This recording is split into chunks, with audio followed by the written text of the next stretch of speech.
Excellencies, distinguished delegates, the opening session will commence shortly. Thank you.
Excellencies, distinguished delegates, ladies and gentlemen, His Excellency Mr. Olges Bektinov, Prime Minister of Kazakhstan, and Ms. Armida Salsia Alizjabana, Under-Secretary General of the United Nations and Executive Secretary of ESCAP, are now arriving in the plenary hall.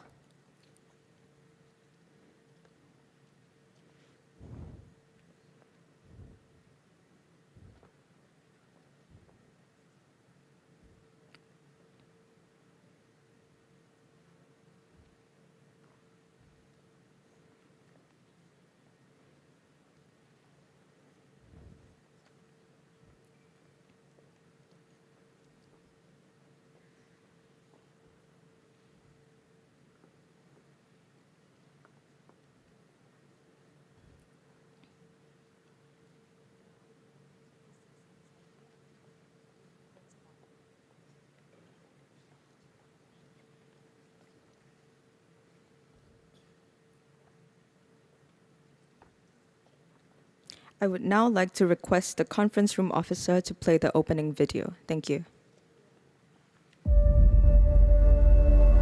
Asia and the Pacific has emerged as a hub of digital innovations, which presents unparalleled opportunity to accelerate digital inclusion and transformation for sustainable development and shared prosperity. Digital by default has become our norm, reshaping societies and economies, be it industrialization, urbanization, public service delivery, aging, climate change, and disaster risk reductions. Internet user growth is impressive, yet affordability and access inequalities persist, particularly in developing island countries.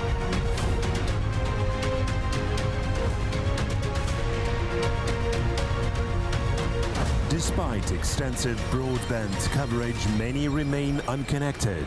Additionally, there is a notable disparity in digital skills across the population.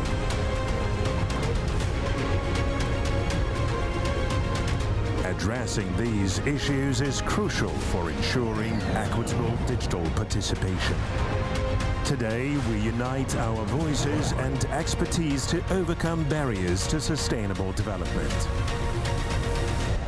The Asia-Pacific Ministerial Conference on Digital Inclusion and Transformation will consider a blueprint for regional cooperation, which is imperative to accelerate digital innovation for sustainable development.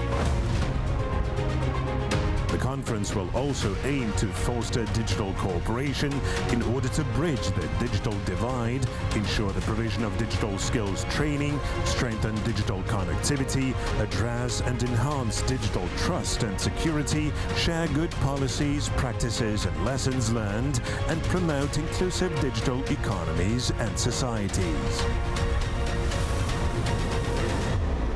And hosted by the government of Kazakhstan.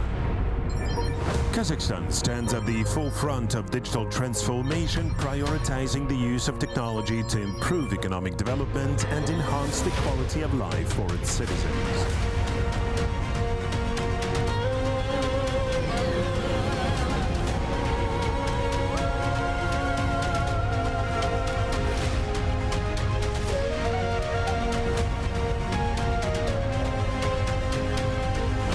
Welcome to the land of the nomads, where the East and West meet, where traditions and innovations come together.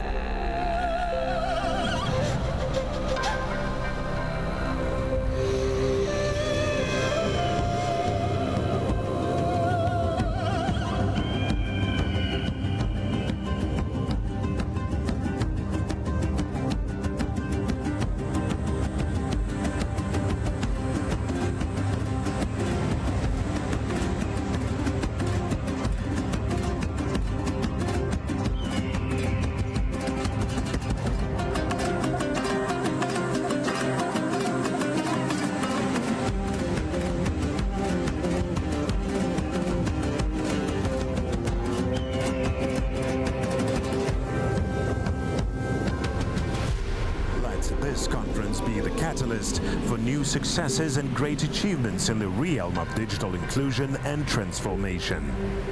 Together we can achieve more. Excellencies, distinguished delegates, welcome to the Asia-Pacific Ministerial Conference on Digital Inclusion and Transformation. I would now like to invite His Excellency Mr. Oljas Bektinov, Prime Minister of Kazakhstan, on behalf of his host government, to deliver his opening speech at the podium.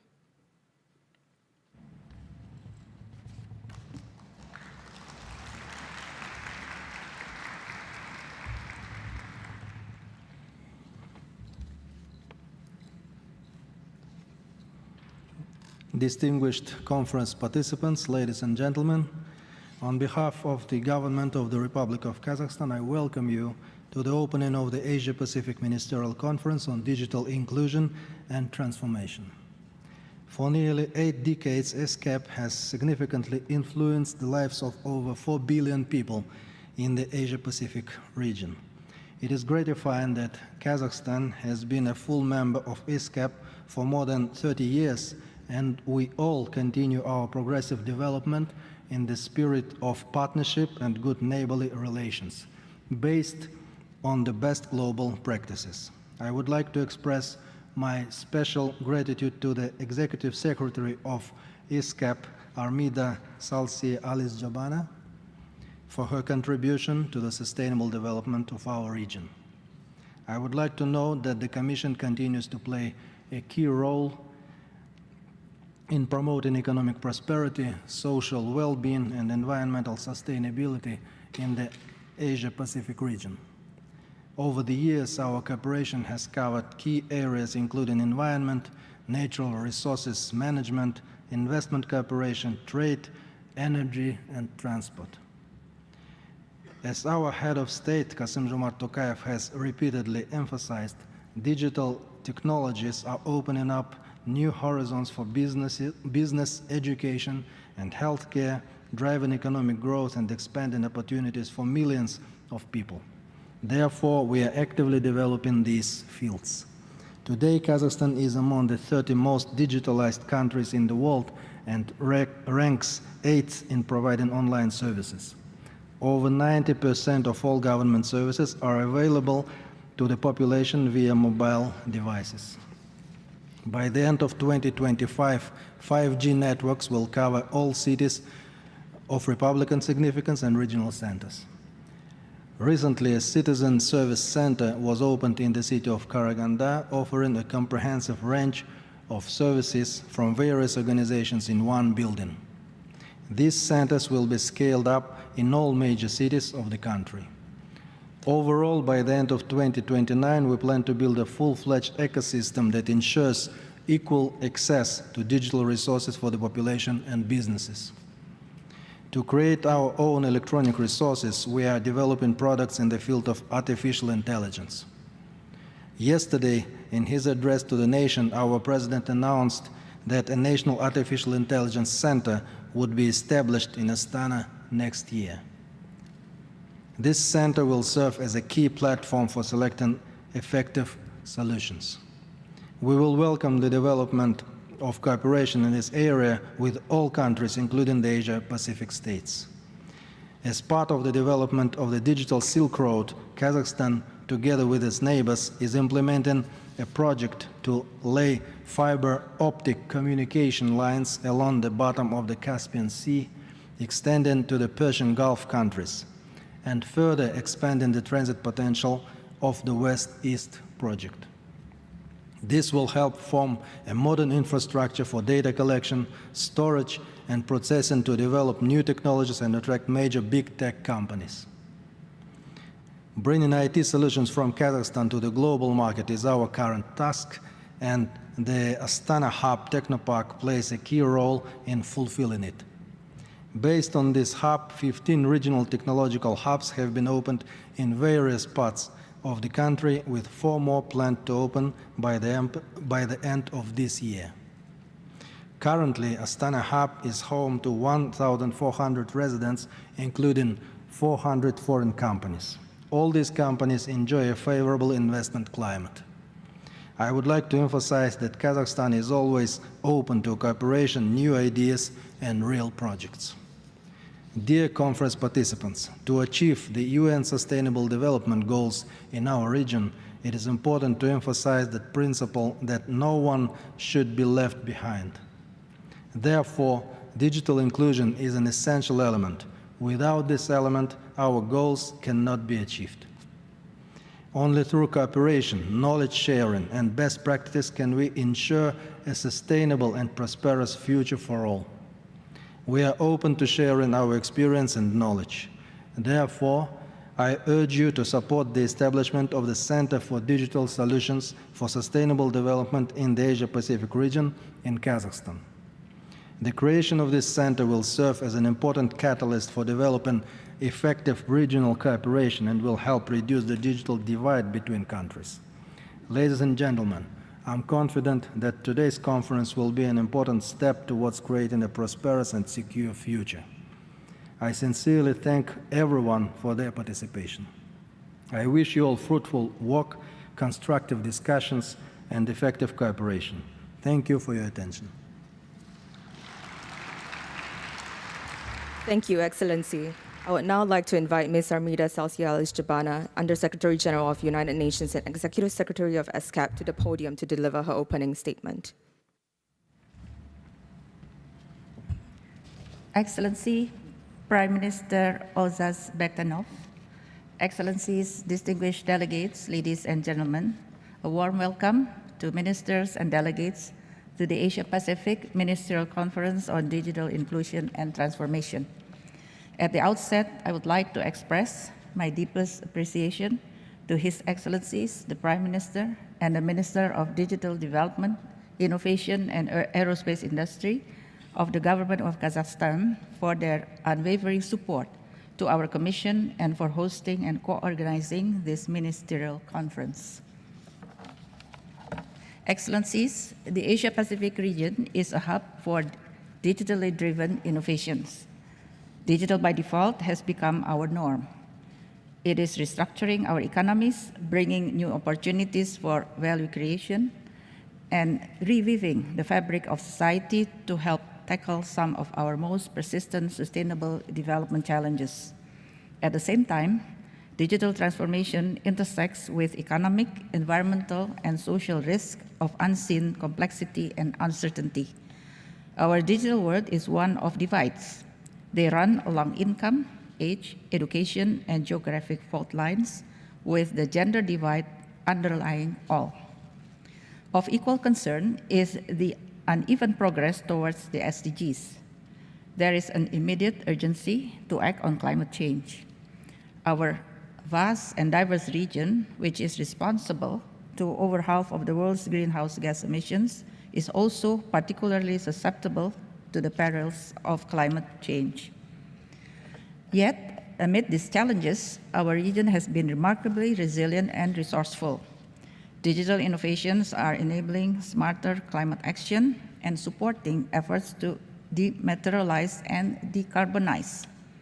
Our Asia-Pacific Digital Transformation Report 2024 underlines that as the use of more advanced digital technologies is scaled up, there is a turning point beyond which carbon emissions tend to decline.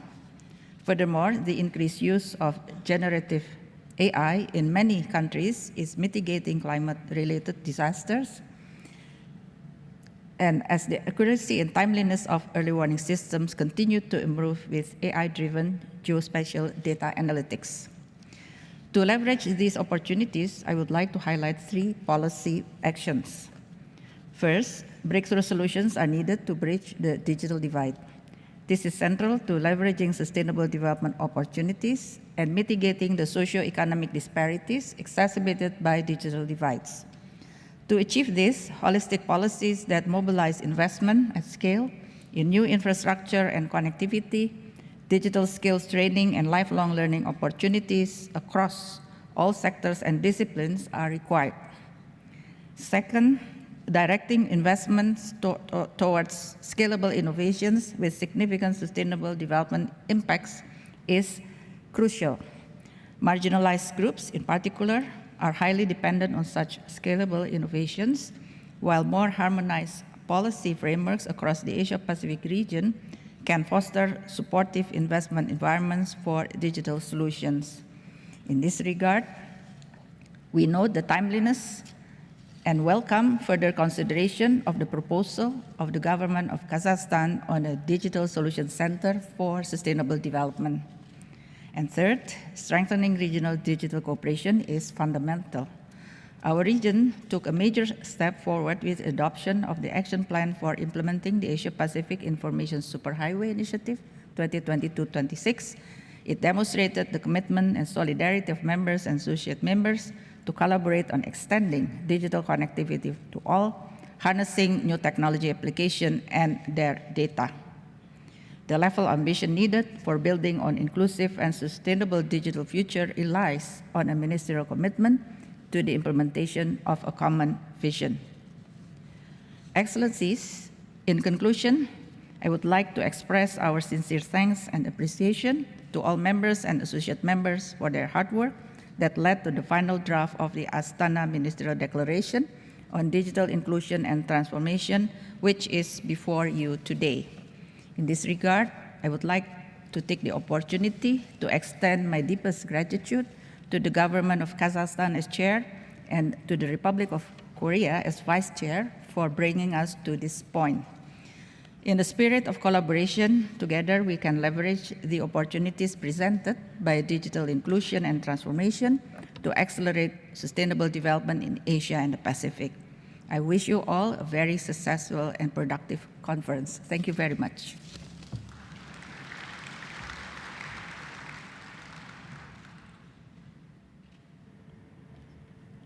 Thank you very much, Ms. Alice Jabana, Executive Secretary of ESCAP. Excellencies and distinguished delegates, it is now my pleasure to conduct the election of officers for the Asia-Pacific Ministerial Conference on Digital Inclusion and Transformation. The Bureau shall comprise a chair and 3 vice chairs. May I now open the floor for nominations for the position of chair and vice chairs. I recognize the distinguished delegate from Cambodia. A very good morning. Доброе утро, господин, господа. Сегодня у меня очень рад. Today, it is a great pleasure for me to be able to speak in Russian through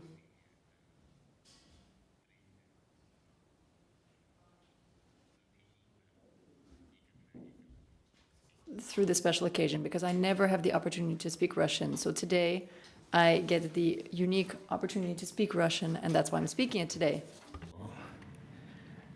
Asking me about the nominating. Good morning again, Excellency Chair. I have the honor to propose His Excellency Saslan Mandiev, Minister of Digital Development, Innovation, and Aerospace Industry of Kazakhstan as Chair of the Asia Pacific Ministerial Conference on Digital Inclusion and Transformation. I further propose His Excellency Mr. Tolup Polniku Onesikmo, Minister of Communication and Information Technology, Samau. Her Excellency Mrs. Millicent Cruz Paredes, Ambassador Extraordinary and Plenipotentiary and Permanent Representative to ESCAP, Embassy of the Republic of the Philippines. His Excellency Mr. Sang Hong Song, Deputy Minister of Science and ICT of Republic of Korea as Vice Chair. I am confident that the distinguished delegate proposed will discharge their duty efficiently for the successful conclusion of the ministerial conference. I thank you. I thank the distinguished delegate of Cambodia for the nominations. Would any other delegation wish to second the nomination made or propose alternate nominations? I recognize the distinguished delegate of Vanuatu.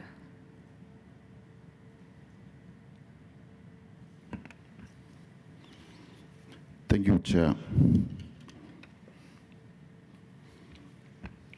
I have the great pleasure in seconding the nomination of these distinguished delegates of Kazakhstan as a chair.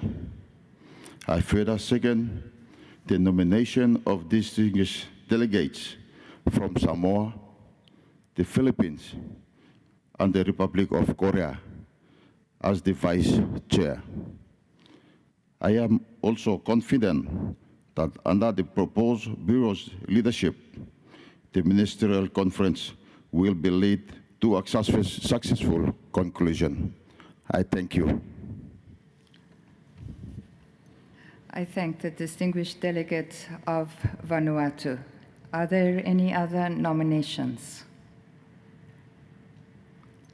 I recognize the distinguished delegate of Thailand. Thank you, Madam Chair. We also would like to second the nomination of the distinguished delegate of Kazakhstan as chair. We also would like to further second the nomination of the distinguished delegates of Samoa, the Philippines, and the Republic of Korea as vice chairs. We also have the same confidence. Thank you. I thank the distinguished delegate of Thailand. Are there any other nominations? As I see none, it is therefore my pleasure to declare His Excellency, Mr. Saslan Madiev, Minister of Digital Development, Innovations and Aerospace Industry of Kazakhstan, elected as chair. And for the positions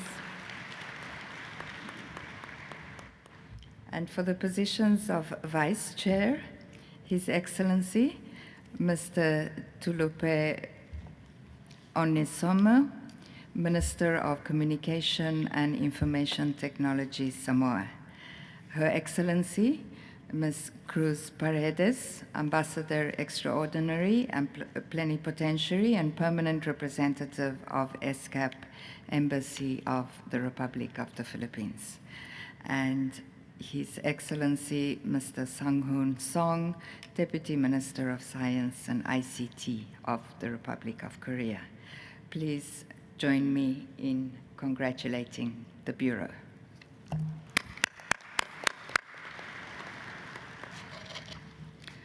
Excellencies, distinguished delegates, It is now my honor to invite His Excellency, Mr. Zaslan Madiev, Minister of Digital Development, Innovations and Aerospace Industry of Kazakhstan, the chair of this ministerial conference, to conduct the meeting from this point forward.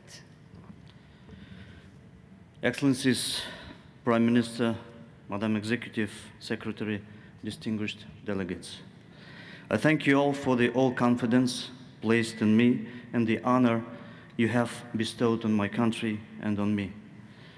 Together with the honorable vice chairs and with the support of the ESCAP Secretariat, I shall endeavor to discharge the responsibilities of serving as your chair to the best of my abilities. Excellencies, distinguished delegates, we will now move to the agenda, item 1C, adoption of the agenda. The provisional agenda for the Asia-Pacific Ministerial Conference on Digital Inclusion and Transformation is contained in document ESCAP MCDIT-1. Does any delegation have any comments to the agenda?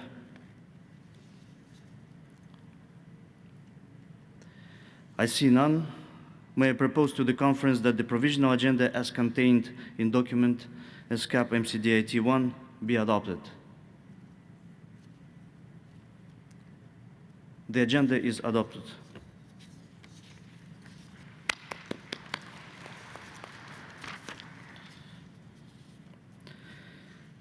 Excellencies, distinguished delegates, we now move to the launch of the Asia-Pacific Digital Transformation Report 2024. I would now like to invite Ms. Armida Salcia Aljabana to thank and would like to inform Excellencies and distinguished delegates that the Vice Chair, His Excellency Mr. Tulip Pomuluki Onesemo, Minister of Communication and Information Technology, Samoa, will chair the rest of the morning session. Thank you. Excellencies, distinguished delegates, Madam Executive Secretary of ESCAP will now present the Asia-Pacific Digital Transformation Report 2024 to His Excellency Prime Minister of Kazakhstan and the Chair of the Ministerial Conference at the front of the rostrum.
Excellencies, distinguished delegates, all heads of country delegations are now invited to join the Prime Minister, Executive Secretary, and the Chair at the front of the rostrum for a group photo.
Excellencies, distinguished delegates, ladies and gentlemen, we shall now take up Agenda Item 2 on policy perspective on building an inclusive and sustainable digital future for accelerated implementation of the SDGs, Sustainable Development Goals.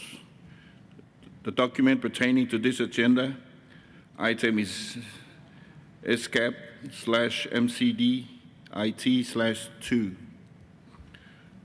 To introduce this agenda item, I would now like to invite Ms. Tiziana Bonabes, Director of the Information and Communication Technology and Disaster Risk Reduction Division of SCAP, to introduce the document. Then we will proceed with high-level panel discussion followed by country statements. Ms. Bonabes, you have the floor. Thank you, Chair, for giving me the floor.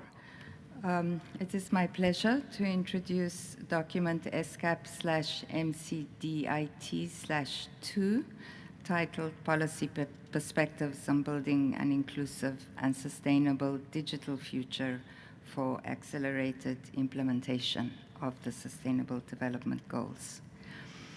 The document informs that in Asia and the Pacific, accelerating progress on implementation of the 2030 Agenda for Sustainable Development is a priority.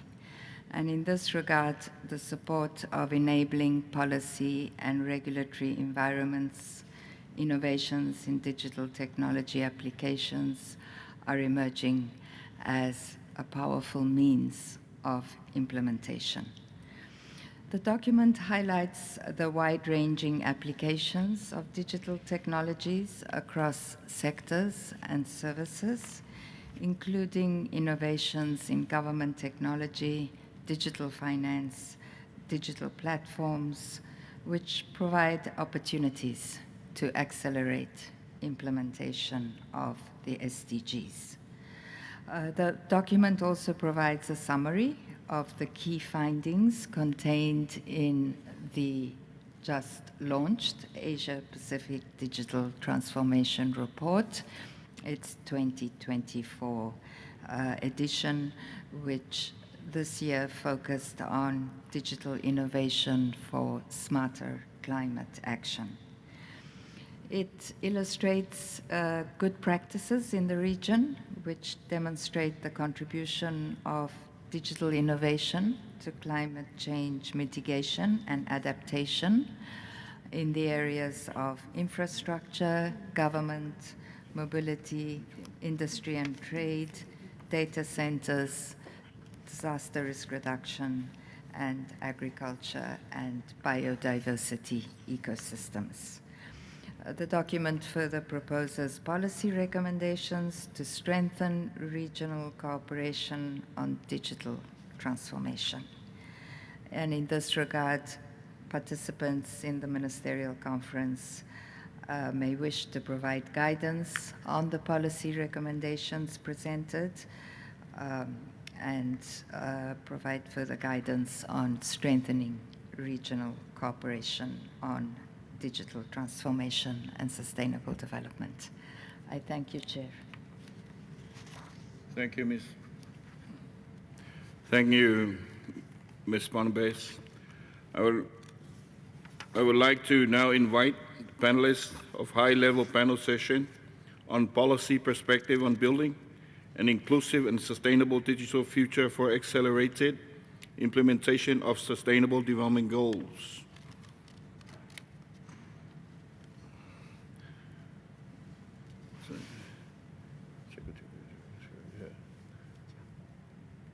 All right, yes, okay, yeah.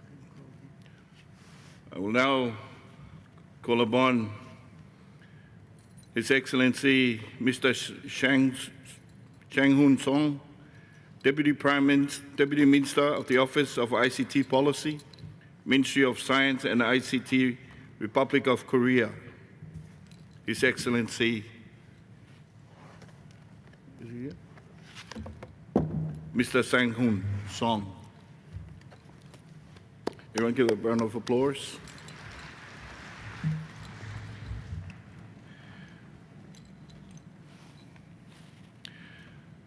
His Excellency Mr. Shersud Shermalov, Minister of Digital Technologies, Uzbekistan.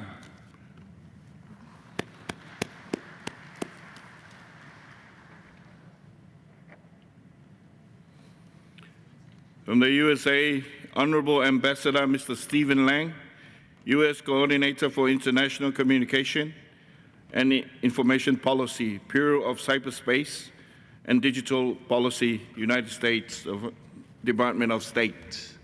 Your Excellency.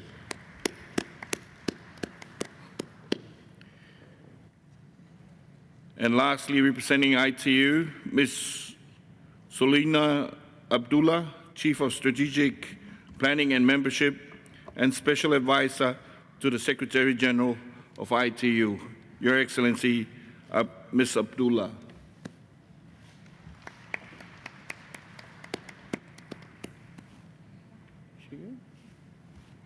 She come? Yes.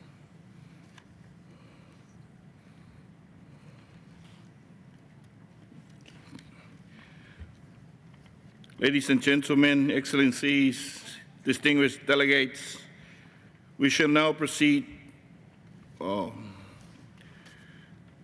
to our item 2, policy perspective on building an inclusive and sustainable digital future for accelerated implementation of Sustainable Development Goals. Welcome to the high-level panel session on policy perspectives. This high-level panel session will focus on policy perspective from across the region.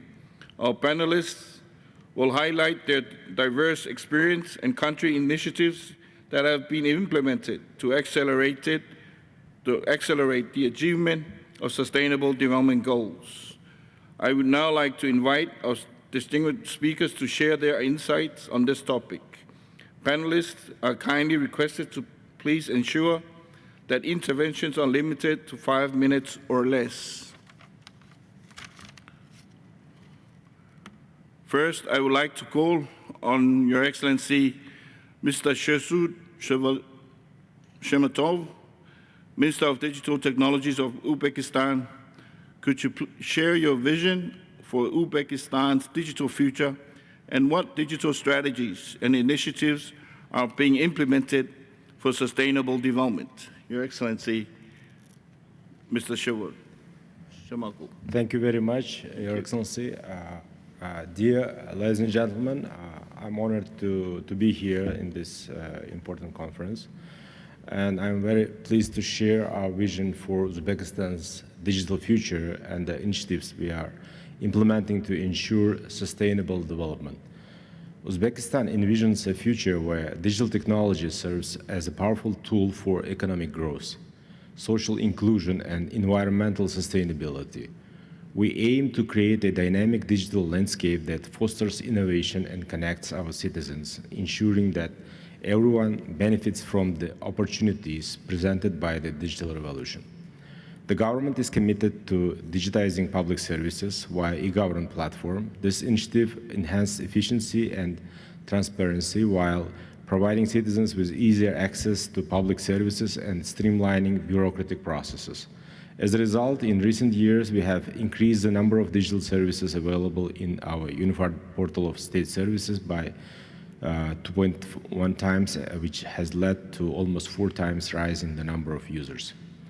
Our vision emphasizes inclusivity. We are committed to bridging the digital divide, empowering all citizens with access to technology, knowledge, and resources. Efforts are actively being made to promote inclusivity in the delivery of digital government services, enabling individuals with disabilities to access approximately 70% of those services independently without relying on external assistance. We are providing also tax breaks and financial incentives to attract both local and international IT companies, cultivating a dynamic tech ecosystem that actively employs youth and women, thereby supporting Goal 8, decent work and economic growth. As a result, over the past 7 years, we have increased the number of IT companies residing in our IT park by 15 times, with the total number of jobs reaching more than 32,000. Additionally, the sector significantly contributes to enhancing the country's export potential, having demonstrated a growth of 7.5 times in recent years, reaching a total of more than $344 million.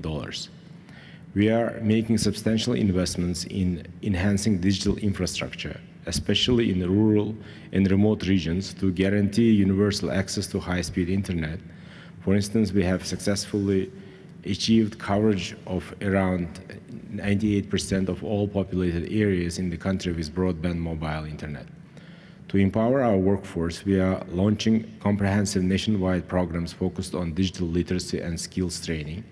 A prominent example of this initiative is the Muhammad Al-Khawarizmi Digital Successors Project, which aims to reach thousands of school children in its first phase. This program is designed to equip them with essential digital skills, enabling them to secure employment upon completion. We are fostering an environment conducive to innovation by establishing technology parks, incubators, and funding opportunities for startups. This initiative aims to encourage entrepreneurship that aligns with sustainable development goals. Recognizing the importance of collaboration, we actively engage with private sector partners to enhance digital initiatives. These partnerships enable us to tap into technology and expertise that can drive our digital transformation. In conclusion, Uzbekistan is committed to realizing a digital future that is inclusive and sustainable. By implementing these strategies and initiatives, we hope to not only accelerate our progress towards national development goals, but also contribute meaningfully to the global agenda for sustainable development. And at the end, I would like to invite you all to upcoming ICT Week, which is going to be after 2 weeks in Tashkent, Uzbekistan, September 17 to 20, and where you will be able to see with your own eyes all the latest developments in the ICT sector of Uzbekistan. Thank you all. Thank you, Your Excellency, Mr. Shemetov. Next, I would like to call on Honorable Ambassador Mr. Stephen Lang, U.S. Coordinator for International Communication and Information Policy from the Bureau of Cyberspace and Digital Policy, United States Department of State.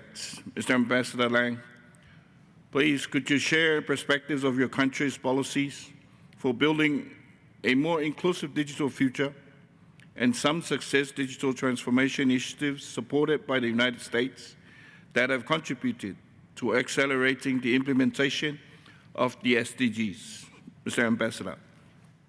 Well, thank you very much, Mr. Chair. It is truly an honor to join you all here today at this ministerial conference and to, on behalf of the United States, share our vision for how digital transformation can accelerate our efforts to advance development goals. Today's revolutions in technologies create new opportunities for historic transformations in our economies, in our societies, and for our planet. The challenge before us is to harness the power of this era of disruption and channel it into greater stability, greater prosperity, and greater opportunity for all. The United States believes today's new and emerging digital technologies can and should be used to drive sustainable development and prosperity, to promote respect for human rights, and to solve shared global challenges. Digital and other new technologies will play an increasingly critical role in addressing these challenges. On May 8th, Secretary Blinken, our Secretary of State, released the United States' new international cyberspace and digital strategy. Central to this strategy is the concept of digital solidarity. If we want to build a vibrant and secure tech future, then none of us, not just the most powerful or the largest countries in the world, not the biggest or most capable tech companies, none of us can afford to go it alone. Standing shoulder to shoulder with partners is essential, and only together can we truly advance a shared vision for a rights-respecting, innovative, and secure tech ecosystem. We think about digital solidarity as a willingness to work together on shared goals, a willingness to stand together to help partners build capacity to provide mutual support. Digital solidarity recognizes that everybody who seeks to use digital tech in a rights-respecting manner is more secure, more resilient, and more prosperous when we work together to shape the international environment in order to innovate, in order to collaborate on everything from norms to regulations to technical standards.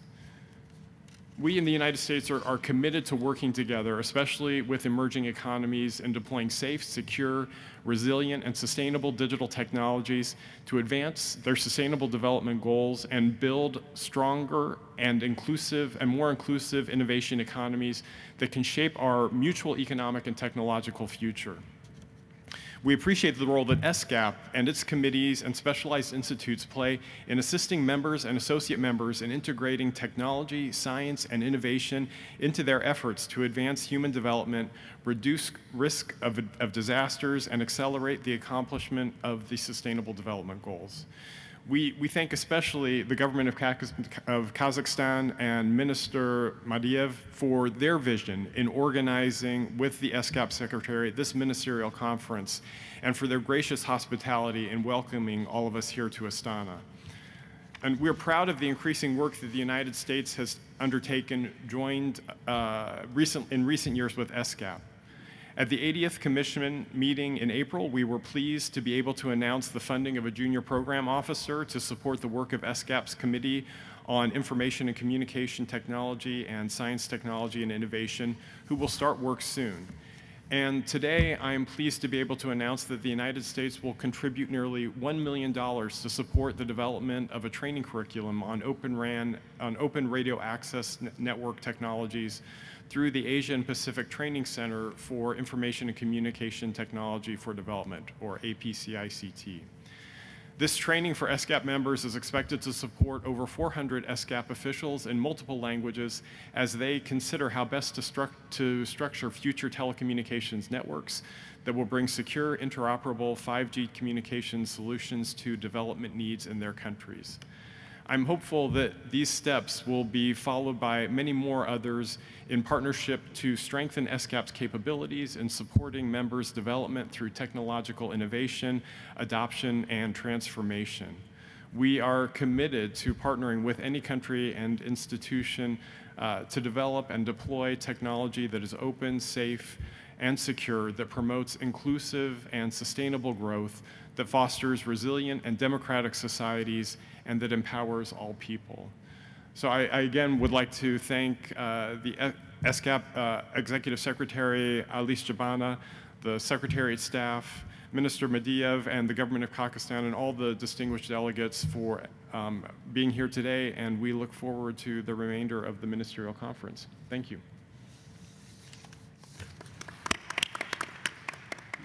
Thank you, Your Excellency, for your remarks. Next, I would like to call on His Excellency Mr. Sang-Hoon Song, Deputy Minister of the Office of ICT Policy, Ministry of Science and ICT, Republic of Korea. Your Excellency, with the pace of artificial intelligence development accelerating, could you share a perspective on where you see the greatest opportunities to drive sustainable development, and what policies, actions are evolving in your country to mitigate the risks? The floor is yours. Thank you, Chair. It is my honor to join this conference. With the advancement of generative AI technologies like ChatGPT, everyone can use AI in their daily lives with ease and convenience. The whole world is focusing on the limitless potential of generative AI. In particular, generative AI is noted for its potential to become a catalyst for achieving global goals, such as improving productivity, providing and closing educational gaps. AI can improve productivity through automation and streamlining, enable effective health management with personalized medicine and early disease detection, and strengthen human capabilities through tailored education. Republic of Korea is supporting the full adoption of AI by various industries to boost productivity and reduce cost. We are also promoting AI-powered healthcare solutions such as My Doctor 24, aimed at extending healthy life expectancy. Moreover, starting next year, AI digital textbooks will be introduced into regular curricula to facilitate personalized learning to prepare for a transition into AI-assisted education.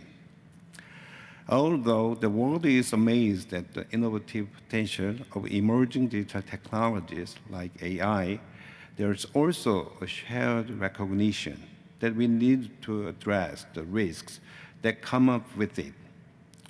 We are encountering unprecedented issues such as copyright for AI, the spread of fake news, and ensuring the safety of high-risk AI. To fully embrace digital technologies and accelerate innovation while protecting digital rights, we must create a new digital norm fit for this new age.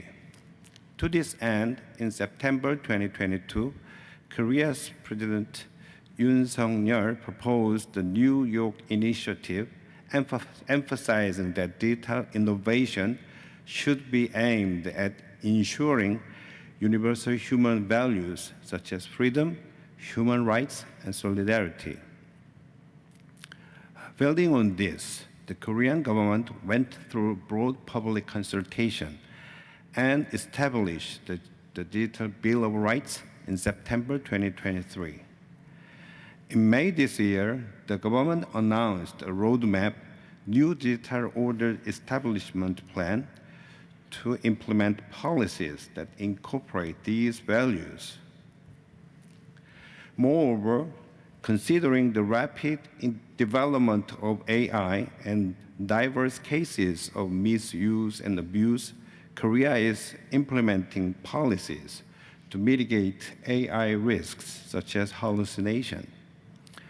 Specifically, we are working on enacting the AI Framework Act, which balances nurturing the AI industry and building trust.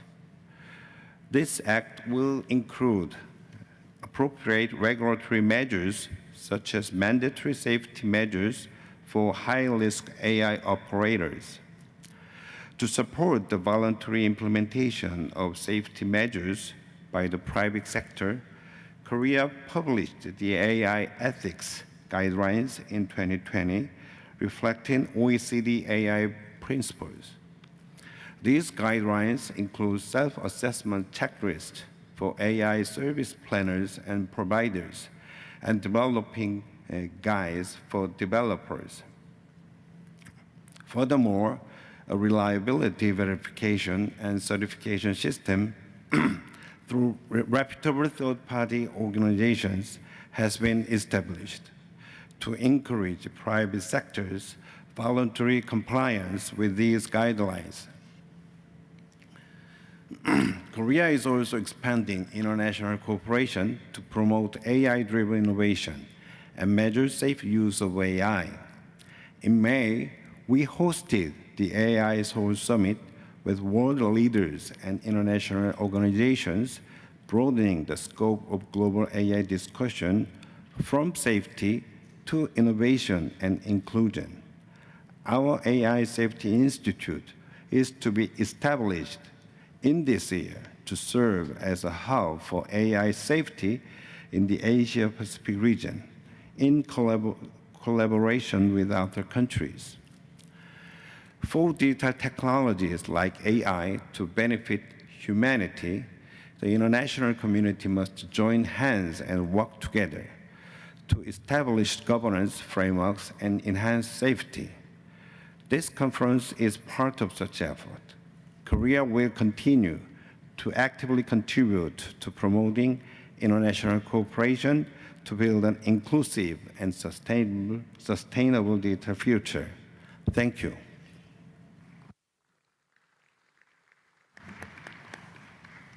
Thank you, Your Excellencies, for your remarks. Next, we have a video message from Secretary General of ITU, Ms. Doreen Buckman, Martin. For now, I invite Ms. Sulvan Abdullah, Chief of Strategic Planning and Membership and Special Advisor to the Secretary General of ITU, to introduce this statement. Thank you, distinguished chair of this session. Ibu Armida, Excellencies, ladies and gentlemen, it is my distinct privilege to represent Ms. Doreen Bogdan-Martin, the Secretary General of the ITU this morning. Along with a video message, she has asked me to convey in person these messages.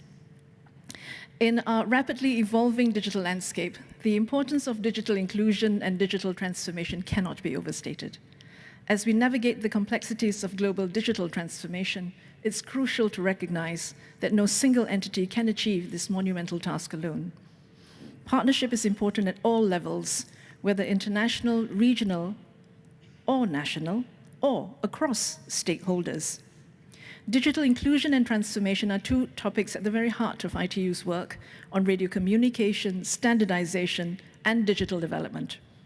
Regional digital cooperation, as exemplified by this very conference, is of the utmost importance if we are to progress in these areas, as well as on the SDGs. As you all know, digital transformation is broader than telecom and harder to measure because we are talking about the transformation of systems and processes. But to give a few examples, in this region, China has executed one of the fastest 5G rollouts in adoption in the world and pioneering along with the Republic of Korea and Japan, all working on 6G as we speak. Kazakhstan has embraced ITU's GovStack toolkit and reached new heights in the UN e-Government Digital Development Index. In terms of regulation, Asia-Pacific overall is nearly at the same level as the world global average in terms of ITU's overall regulatory readiness benchmark. And Asia-Pacific is engaging with considerations of data privacy, digital identity, and localization. Overall, we see this region as well positioned to take advantage of digital transformation. Towards this, international cooperation is vital. And we believe that a large part of your region's digital success story is due to its existing international cooperation on digital issues.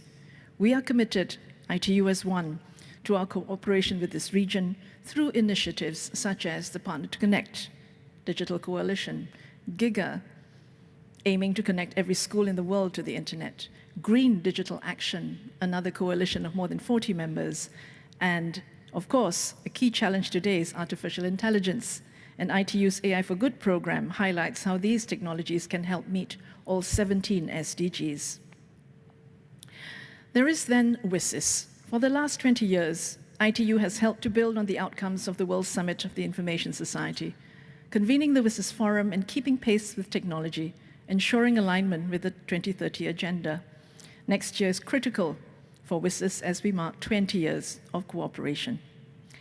I take this opportunity to congratulate and thank the government of Kazakhstan and ASCAP for convening this very important conference, and I congratulate ASCAP for being a model of digital cooperation at the regional level for the implementation of WSIS outcomes. The Secretary General has asked me to convey her regrets for not being able to be with us in person today, along with her best wishes for a successful conference. You will hear from her now. Please join me in welcoming the Secretary General of the ITU. Thank you.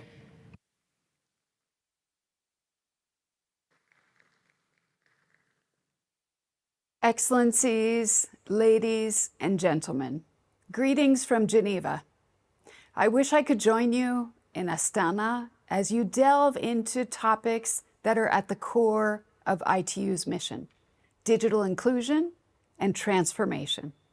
I'm pleased to report that ITU regional initiatives have been driving progress in making digital technologies more inclusive and accessible to vulnerable communities across Asia-Pacific and CIS countries. From young people who are ready to bring their energy and insights to ITU digital development initiatives, including through a second cohort of Generation Connect youth envoys from the Asia-Pacific, to refugees whose digital skills needs we're trying to learn more about through assessments conducted together with the IOM, to persons with disabilities for whom ITU is working to incorporate accessibility into our Smart Village and Smart Island projects across the Asia-Pacific region. Everyone deserves to have a safe, affordable, and accessible digital experience, regardless of age, gender, or ability. That's why ITU has established training centers across the CIS and Asia-Pacific regions to support persons with disabilities with tailored digital skills courses. And we'll also be holding a regional forum on digital accessibility in the CIS region later this year. I also encourage you to make use of a new guidebook that aims to ensure digital ecosystems are made inclusive right from the design stage. Developed in partnership with ESCAP, this resource was created to support those finding themselves on the wrong side of the digital divide, with a focus on least developed countries and small island developing states. Colleagues, we're in a race against time. The latest Sustainable Development Goals report found that just 17% of the SDGs are on track to be achieved by 2030.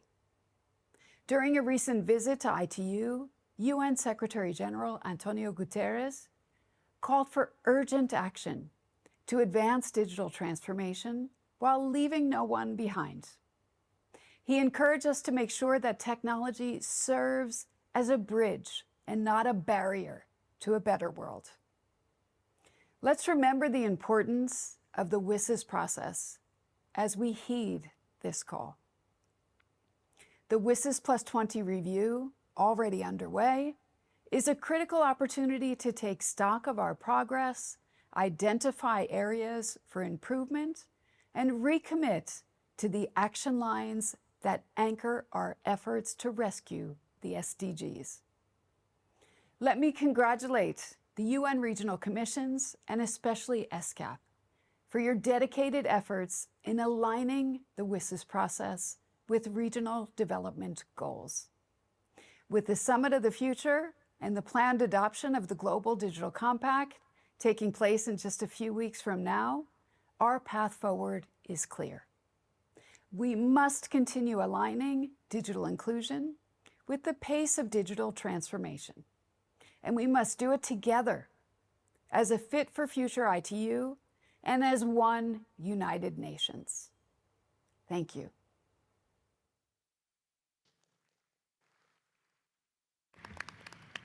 Thank you, Ms. Abdullah, for your remarks, and also Madam Secretary of ITU, Ms. Doreen Puckman, for her remarks. Finally, may I invite the conference room officer to play a video statement by Ms. Vincenzo Aguaro, Chief of Digital Government Division of Public Institution and Government, UN Department of Economic and Social Affairs. Excellencies, distinguished delegates, it is an honor for me to contribute today to the Asia-Pacific Ministerial Conference on behalf of the United Nations Department of Economic and Social Affairs.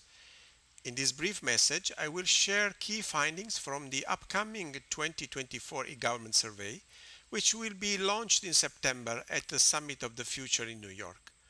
I hope this insight will inspire productive discussions and meaningful deliberation among the delegates. Based on our 2024 assessment, the global trend towards digital government has accelerated, especially post-pandemic, which increased investment in infrastructure and advanced technologies like AI and cloud computing. Key global shifts include the rapid digitalization of services, the rise of AI, and the focus on digital identity and data management.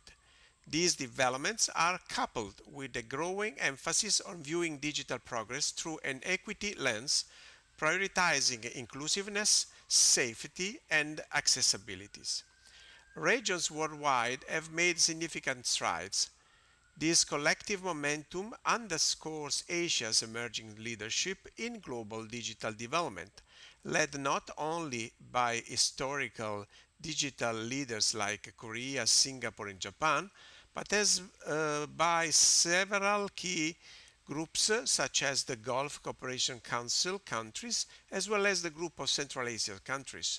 Additionally, the ongoing digital progress in large countries such as China and India have further propelled the region's transformation, making Asia a dynamic hub of digital innovation and growth. In the Pacific, Oceania presents a stark contrast in digital development. Australia and New Zealand lead while most other countries in the region, primarily small island developing states, lag behind. Despite notable progress in Asian Pacific, disparities remain, especially in developing regions and countries in special situations. Addressing these digital divides is crucial for achieving the Sustainable Development Goals by 2030. To accelerate digital development in Asian Pacific, a coordinated and inclusive approach is essential. Regional cooperation and robust infrastructure investment should be prioritized with targeted support LLDCs, SEEDs, and underdeveloped areas. This group face unique challenges due to their size, geographic isolation, and levels of digital maturity. ASEAN Pacific should focus on fostering an environment that encourages technological innovation and entrepreneurship, providing targeted funding for research and development, offering tax incentives and technology startups, and establishing innovation hubs. Initiatives like ESCAP's Asian Pacific Information Superhighway Action Plan aims to bridge this divide and promote inclusive digital growth across the region. Doing so, Asian Pacific will drive sustainable economic growth, enhance their e-government service, and ensure that all people benefit from the digital transformation, leaving no one behind. And thank you for your attention.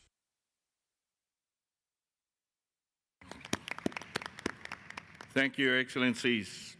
That concludes the high-level panel session of Policy Perspective on Building an Inclusive and Sustainable Digital Future for Accelerated Implementation of Sustainable Development Goals.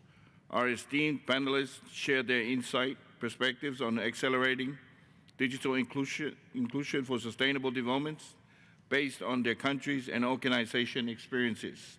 Thank you very much.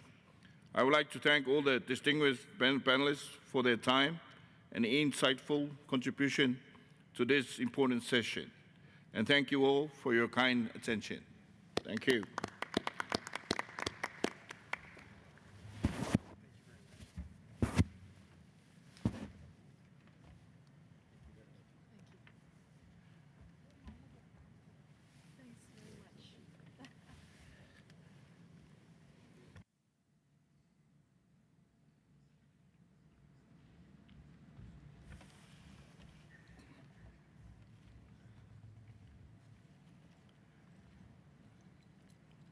Excellencies,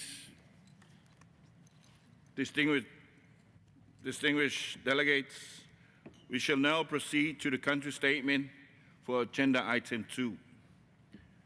I would like to urge all delegations to adhere to the time limit of 5 minutes to ensure we can hear from all those participating. I also would like to remind delegations that in the case of a longer statement, you may deliver only the summary version and provide the Secretariat with the full statement, which will be uploaded to the website of the conference. I now open the floor for country statements. Okay. I see first Uzbekistan. First speaker is a distinguished delegation from Uzbekistan. You have the floor.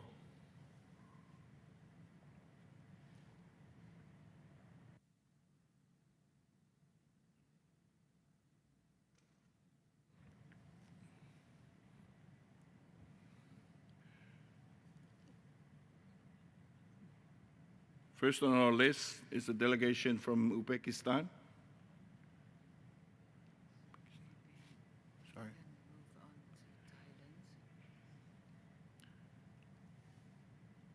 We can move on to second in our list. We have a statement from Thailand. Thailand, you have the floor. Thank you, Mr. Chairman. On behalf of the Royal Thai Government and the Ministry of Digital Economy and Society, I would like to take this opportunity to express my sincere appreciation to the Ministry of Digital Development, Innovations and Aerospace Industry of the Republic of Kazakhstan and UNESCAP for hosting and organizing this significant meeting. Digital transformation is not just a technological shift. It fundamentally changes how we live, work, and interact. Thailand has recognized this transformative power of digital technologies, and we are committed to leveraging them to advance our national economy and society. Aligning with the principle of the SDGs, Thailand is deeply committed to ensuring the inclusive development of all our citizens without leaving anyone behind. The Thai government, through the Ministry of Digital Economy and Society, is dedicated to connecting everyone in our nation to the digital world. We firmly believe that digital connectivity is a crucial component of sustainable development, empowering people with the tools and opportunities they need to thrive in this digital era. Our efforts are focused on bridging the digital divide, ensuring that everyone, regardless of their background or location, has access to the benefits of digital technology. The government is expanding access of digital infrastructure to all Thai citizens through the Village Broadband Internet Project, which is currently already expanded to the fiber optic internet to over 40 villages nationwide in the remote area. The ministry has also expanded the fiber optic internet to over 1,600 rural schools and hospitals through Big Rock Project, aimed at enabling education and healthcare facilities in remote areas to improve their quality of life through better access to information and communication technologies, ensuring that public services reach all citizens regardless of their location. Furthermore, recognizing the importance of inclusivity for vulnerable groups, the ministry is currently developing a regulation that will provide digital coupons to people with disabilities, enabling them to purchase essential electronic devices to participate more fully in the digital society. Excellencies, Digital ID is another initiative launched to replace national ID cards, providing all citizens with inclusive access to government services and contributing to SDG 10 by ensuring equitable access for everyone. Currently, Thai people registered digital ID through Thai ID application, about 18 million persons. Another key initiative in driving the digital transformations is the cloud-first policy, which promotes cloud-based system as a foundation of our digital infrastructure. The Ministry of Digital Economy and Society is actively promoting the use of cloud services across over 450 government agencies, with a strong emphasis on adhering to international standards for cloud use, cybersecurity, and data privacy. At the same time, we are prioritizing clean energy investment in the cloud data center industry, aligning efforts with SDG number 13. Ladies and gentlemen, we are also advancing a digital government or paperless through our e-document system, improving data accessibility and transparency, which supports efficient governance. The ministry is committed to expand the e-document system to all government agencies to transform the Thai government into a fully digital government. One example that already equipped with an e-document is the court system in the country. With introduction of the Smart Court initiative, it enables court system to operate electronically. 3 new means of communications with the court have been introduced for pleadings, petitions, requests, statements, and certain other documents, an e-filing system. The court integrated online service for sending and receiving documents, and an e-auction system. This advancement will help reduce expenses and the need for people to physically travel to the court turning Thailand's justice system into a digital, advanced, more accessible, and efficient model. Excellencies, in the meantime, we are deeply aware of the challenges posed, particularly those in cybercrime and cybersecurity, that comes with the digital transformation. We are committed to addressing cross-border issues like online scams through collective actions and collaboration. The Ministry has established the Anti-Online Scam Operation Center, or the AOC, to address online scams and propose the establishment of a working group on anti-online scam to ASEAN, which will focus on capacity building, training, and the sharing of critical information across digital and telecommunication channels in order to strengthen collective defenses against these threats. We believe that through our strong collaboration efforts, we can create a safer ASEAN and more resilient digital environment. The Thai government strongly supports regional and international cooperation in driving digital transformation.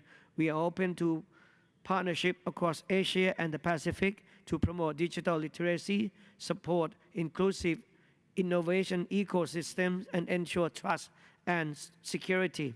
Lastly, I am confident that by joining forces, we can harness the power of digital technologies to address common challenges, achieve shared goals, and build a more inclusive, secure, and sustainable digital future for all. With this, I wish you all great success. Thank you. Kup Kup Rakmet. Thank you. Thank you for your statement, Thailand. Before I give the floor to the next speaker, I would like to kindly remind all delegations to adhere to the time limit of 5 minutes. Thank you. The next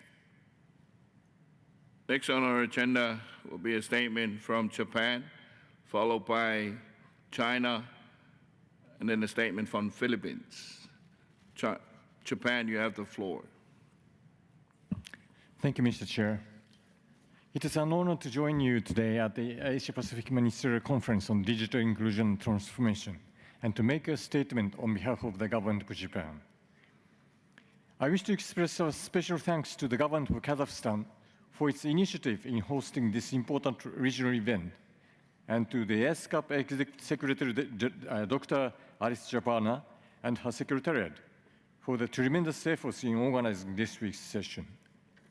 Mr. Chair, digital transformation is directly linked to all kinds of development challenges and is the very key to achieving quality growth, a point that is emphasized in our Development Cooperation Charter.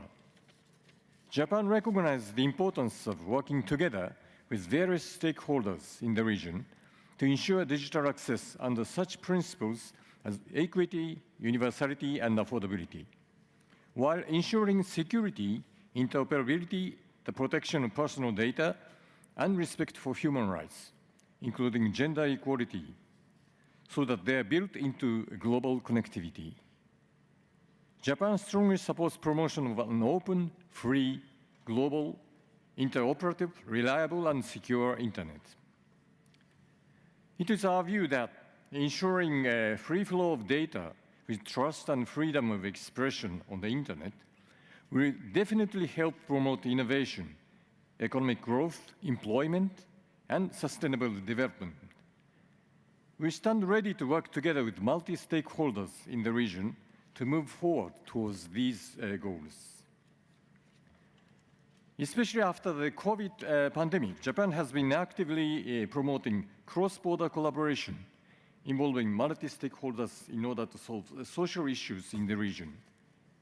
For example, Japan's Ministry of Economy, Trade and Industry, together with Japan External Trade Organization, JETRO, and our embassies across the region, have been intensively supporting various pioneering cross-border projects that aim to solve social issues in areas like healthcare, food, and agriculture, and supply chains. These efforts encourage multi-stakeholders, including startups, to share and promote innovative solutions that catalyze transformation across sectors. We have been working very hard, furthermore, to foster and promote responsible use and governance of technology, both domestically and internationally. This includes broadly sharing the Hiroshima Process international guiding principles and code of conduct, as well as establishing the AI Safety Institute, whose roles will include conducting research on AI safety evaluation methods. In July 2024, Tokyo Expert Support Center of Global Partnership on AI, GPAI, was established at the National Institute of Information and Communications Technology, NICT. GPAI is an international and multi-stakeholder initiative to guide the responsible development and use of AI. The Tokyo Center will support high-impact projects on generative AI to promote international multi-stakeholder cooperation still further. These are just a few examples of Japan's contributions to the region in ensuring the benefits of digitalization, while trying to safeguard against the downside.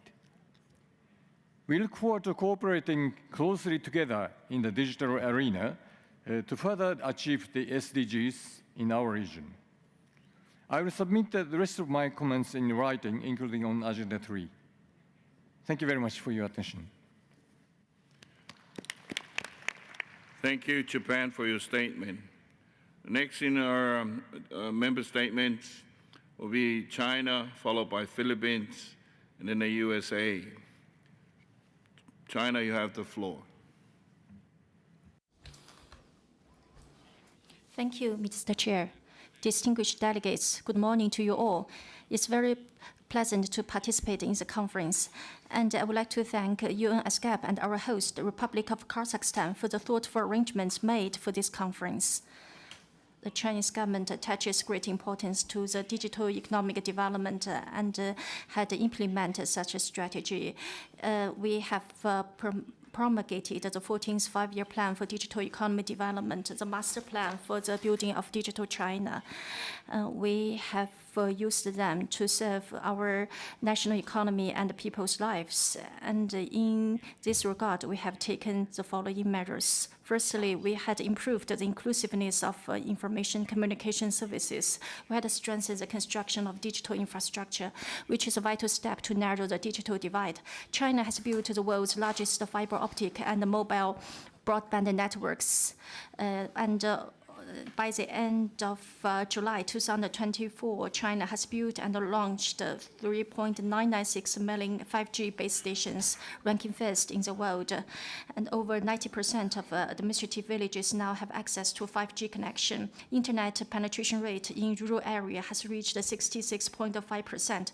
To overcome the challenge of digital technology application for the elderly, we have promoted age-friendly modifications to commonly use the internet, websites, and mobile applications, as well as terminal devices such as smartphones for the elderly. Currently, the number of internet users aged 60 and above has reached 170 million, marking an increase from 1.9% of the total internet user population in 2013 to 15.6% in 2023.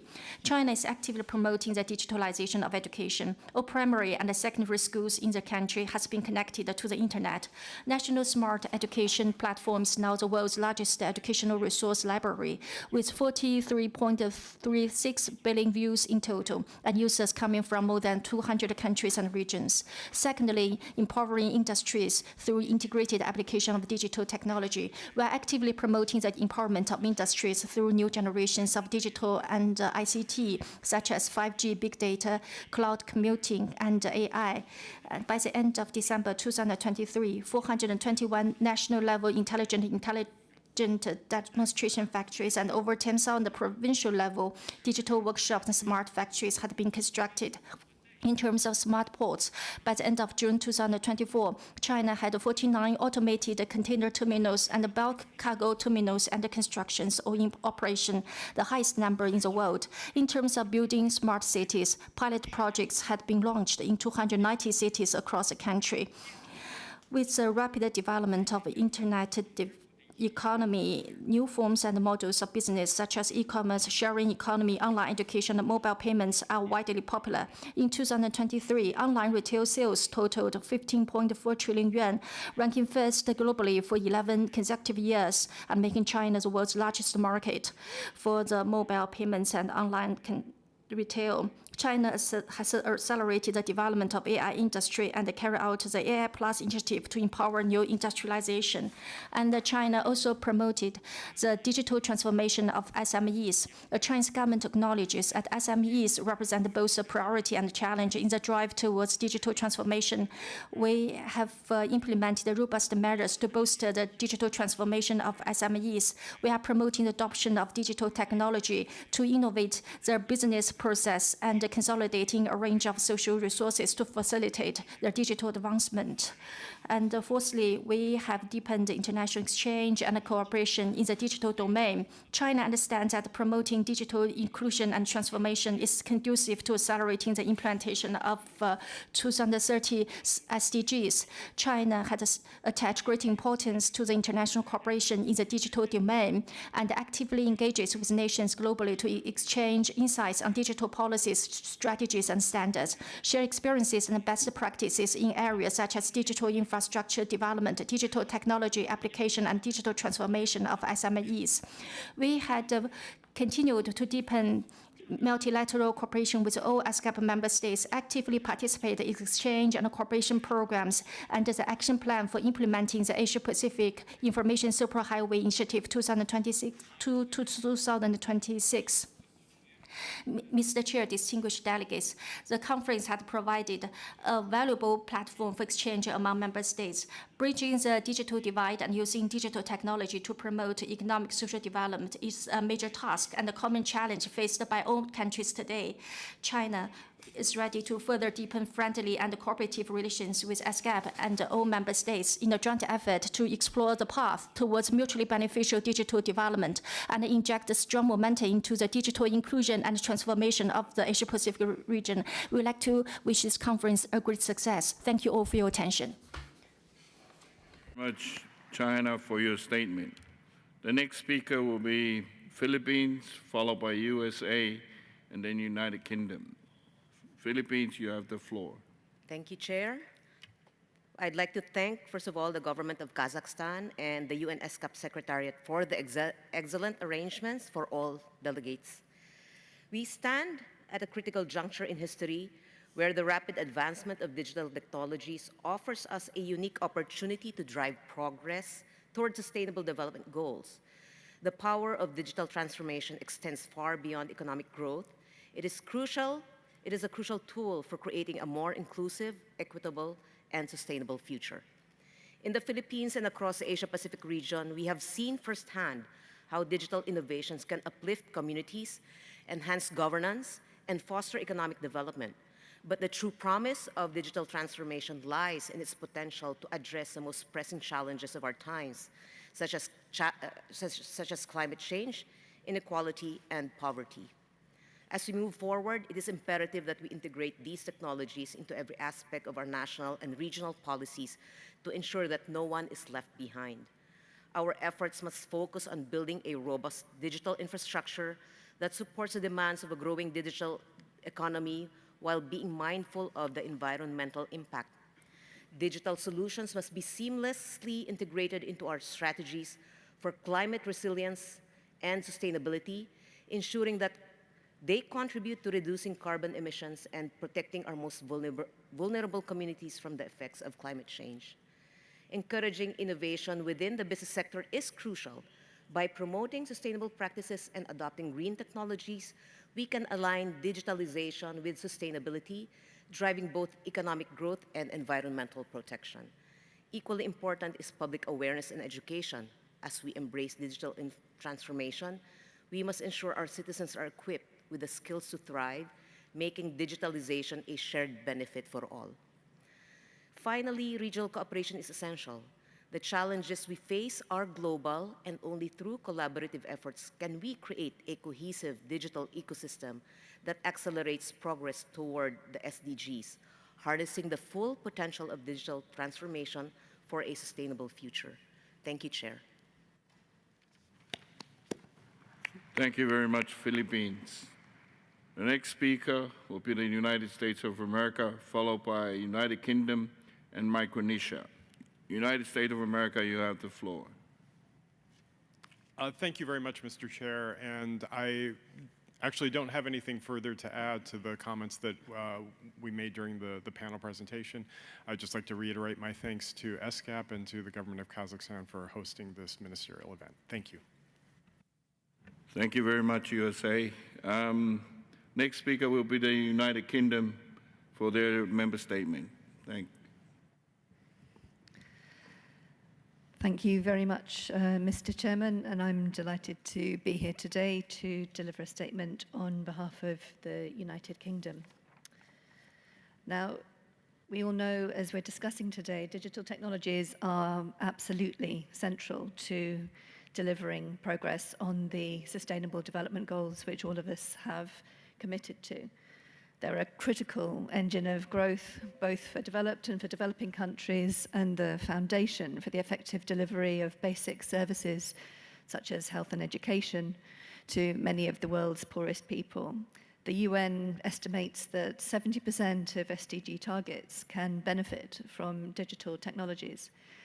However, the 1/3 of the world's population currently without internet access, that's around 2.6 billion people, risk being left even further behind in a digital world. And for those who are connected, as we're discussing today, there are also many risks and potential harms that need to be managed and prevented to support online safety, to combat disinformation, and to protect privacy and freedom of expression, while generating essential trust in the digital ecosystem through cybersecurity and cyber resilience. Now, the next few years are really crucial for all of our countries in shaping the trajectory of our digital transformation journeys. We won't be able to create a world free from poverty on a livable planet without making digital transformation inclusive, responsible, and sustainable. Across Asia Pacific specifically, the digital economy continues to be a driving force for growth. In Southeast Asia alone, the region's digital economy remains on track to be worth over $1 trillion by 2030. And there's a huge amount of cutting-edge development now happening across the region, from AI in Thailand to semiconductors in Malaysia and e-commerce in the Philippines. I'm proud to say that the UK has been a major partner for the Asia-Pacific region, and in Southeast Asia in particular. We've invested more than $4.5 billion of official overseas development assistance over the past 10 years, as well as driving increase in trade with the ASEAN countries to over $63 billion in the last year. We're really keen to build that long-term partnership with the Asia-Pacific region to support the broader digital transformation, which will boost regional growth. And that also means, of course, making sure that our private sectors are also working together and building an ecosystem. In March this year, we hosted an Asia Tech Week in both Bangkok and Ho Chi Minh City, bringing UK companies to exchange ideas and explore business opportunities with the brightest tech entrepreneurs in the region. The UK has also been delighted to support ASEAN's Digital Economy Framework Agreement, the DEFRA negotiations. Through the UK mission to ASEAN, we've delivered 4 capacity building sessions, including directly to ASEAN chief negotiators, and provided a roadmap to help advise ASEAN on the legal reform required to enable trade digitalization, again, a vital contributor to growth in the region. We've also shared our approach to developing our Electronic Trade Documents Act, the world's first act to legalize digital trade, including how we took account of UN model law. And we're working with ASEAN again to implement the report delivered by ICC on removing legal barriers to digitalized trade. And this report outlines the legal framework which is essential for trade digitalization. I also want to mention, as a number of delegates have today, the issue of AI safety. This is also a key area where the UK, along with representatives from 28 countries, including key ESCAP members like Japan, China, Indonesia, the Philippines, Singapore, the US, we all met together for the first AI Safety Summit in November last year in 2023. The amount of computing power used in training AI systems has, of course, expanded over the past decade by a factor of 55 million. And the summit gathered senior government officials, executives of major AI companies, and civil society leaders to lay the foundations for an international AI safety regime. And I'm very pleased to say that the momentum was continued by the AI Seoul Summit in May this year, hosted by the Republic of Korea, where countries agreed for the first time to develop shared risk thresholds for frontier AI development and deployment, as well as supporting the importance of AI innovation, inclusivity, and development transformation potential. We know that this work will continue with the next summit held in France in early next year. Finally, I'm really excited to see the synergies today between the Asia-Pacific region and Kazakhstan, the ninth largest country in the world, spanning the entire Eurasian continent. I want to thank Kazakhstan for hosting today's summit, and I look forward to the further contributions of the delegates. Thank you. Thank you, United Kingdom, for your statement. Next speaker is Micronesia, followed by Russian Federation and Azerbaijan. Micronesia, you have the floor.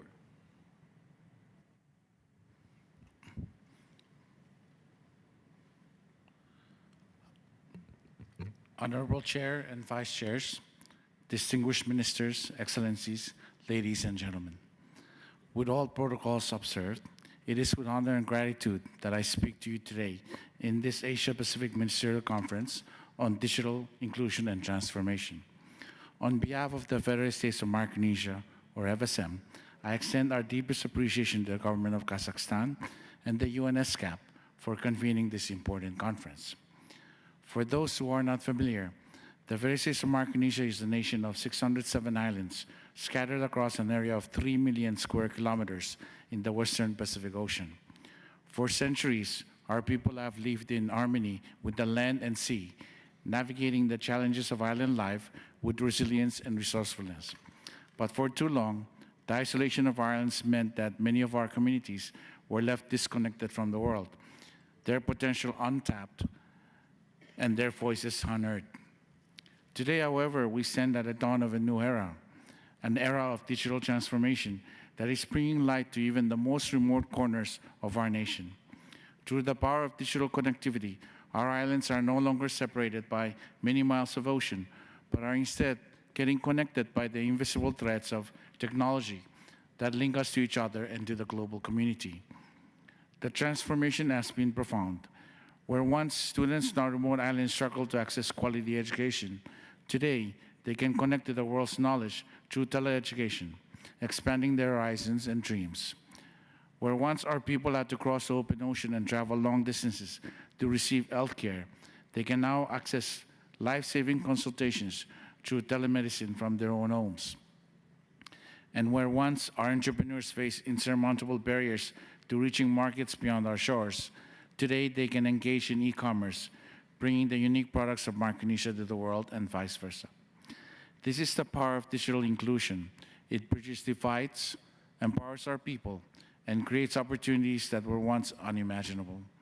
Our progress in expanding broadband access and enhancing mobile networks across our islands is a testament to what can be achieved when we harness the potential of technology for the common good.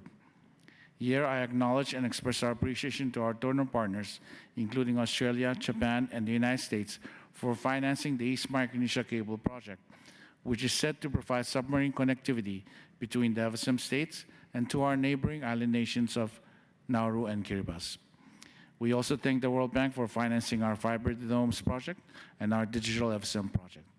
We are also working with Google to connect their cable to Micronesia with financial support from Japan and the United States.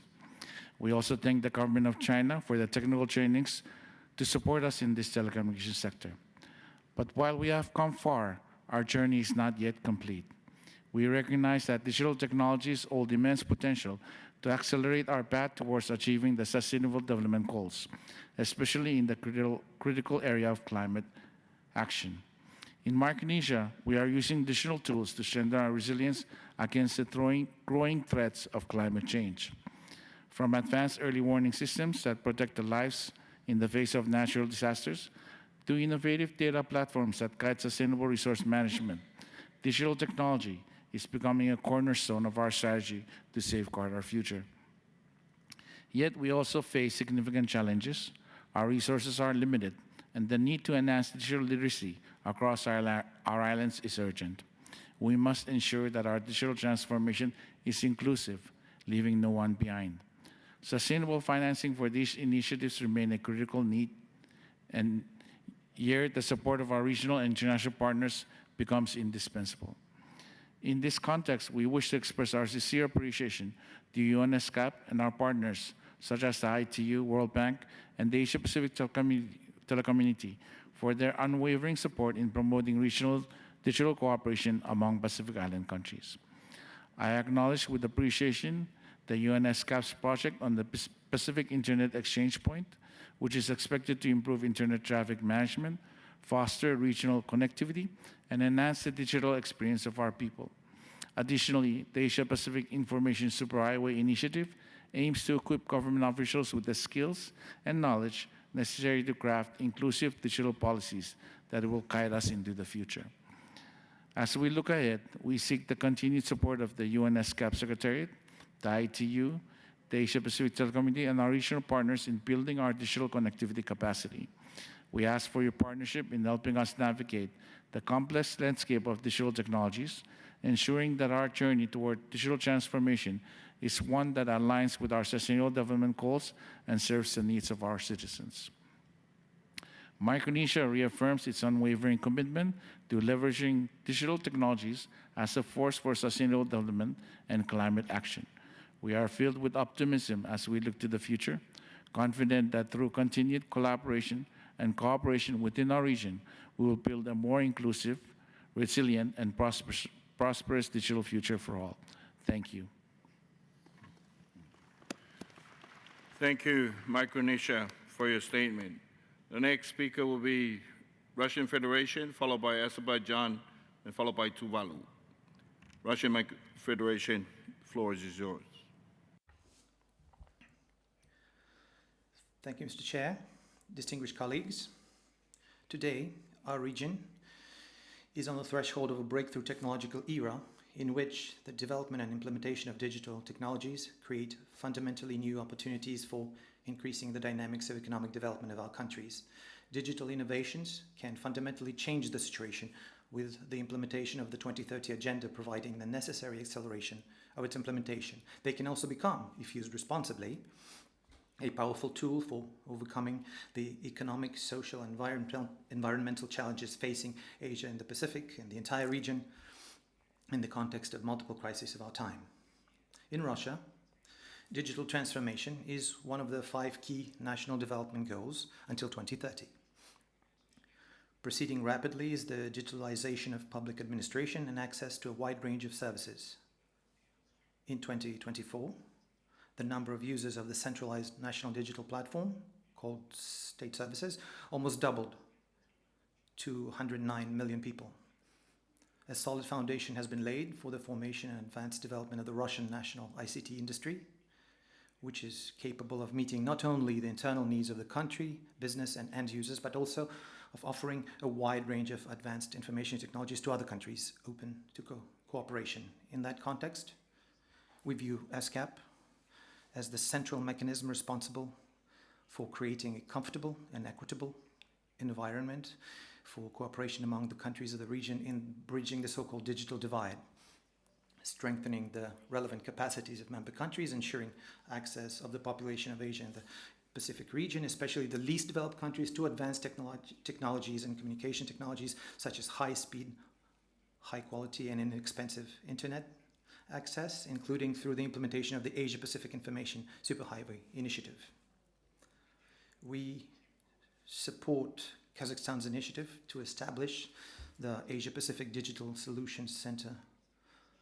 We believe that such an entity could make a significant contribution to the promotion of digitalization in Central Asia and in the region as a whole, and in general facilitate the widespread application of various digital innovations. And Of course, before making a final decision on this issue, it is necessary, in accordance with the current working procedures of ESCAP, to agree on the mandate and all organizational and administrative modalities for the functioning of the center. But this initiative has great potential. In the broader context of digital inclusion and digital transformation, we would like to highlight the challenges of increasing transparency and responsible digital behavior of both large tech companies and governments around the world. We should build international cooperation on ICT and digitalization in such a way that the cornerstone of its compliance with universally recognized principles and norms of international law and people-oriented approach. We support the involvement of all major stakeholders in this cooperation, taking into account, of course, their respective competence and role in unconditional compliance with the UN practices of NGO participation in all intergovernmental processes. On a separate note, it is necessary to emphasize the following. When discussing the creative potential of technological innovation and digitalization, one cannot fail to note that the current international formats of activity in this area also carry risks of increasing the technological dependence of some countries or group of countries on others and weakening their digital sovereignty.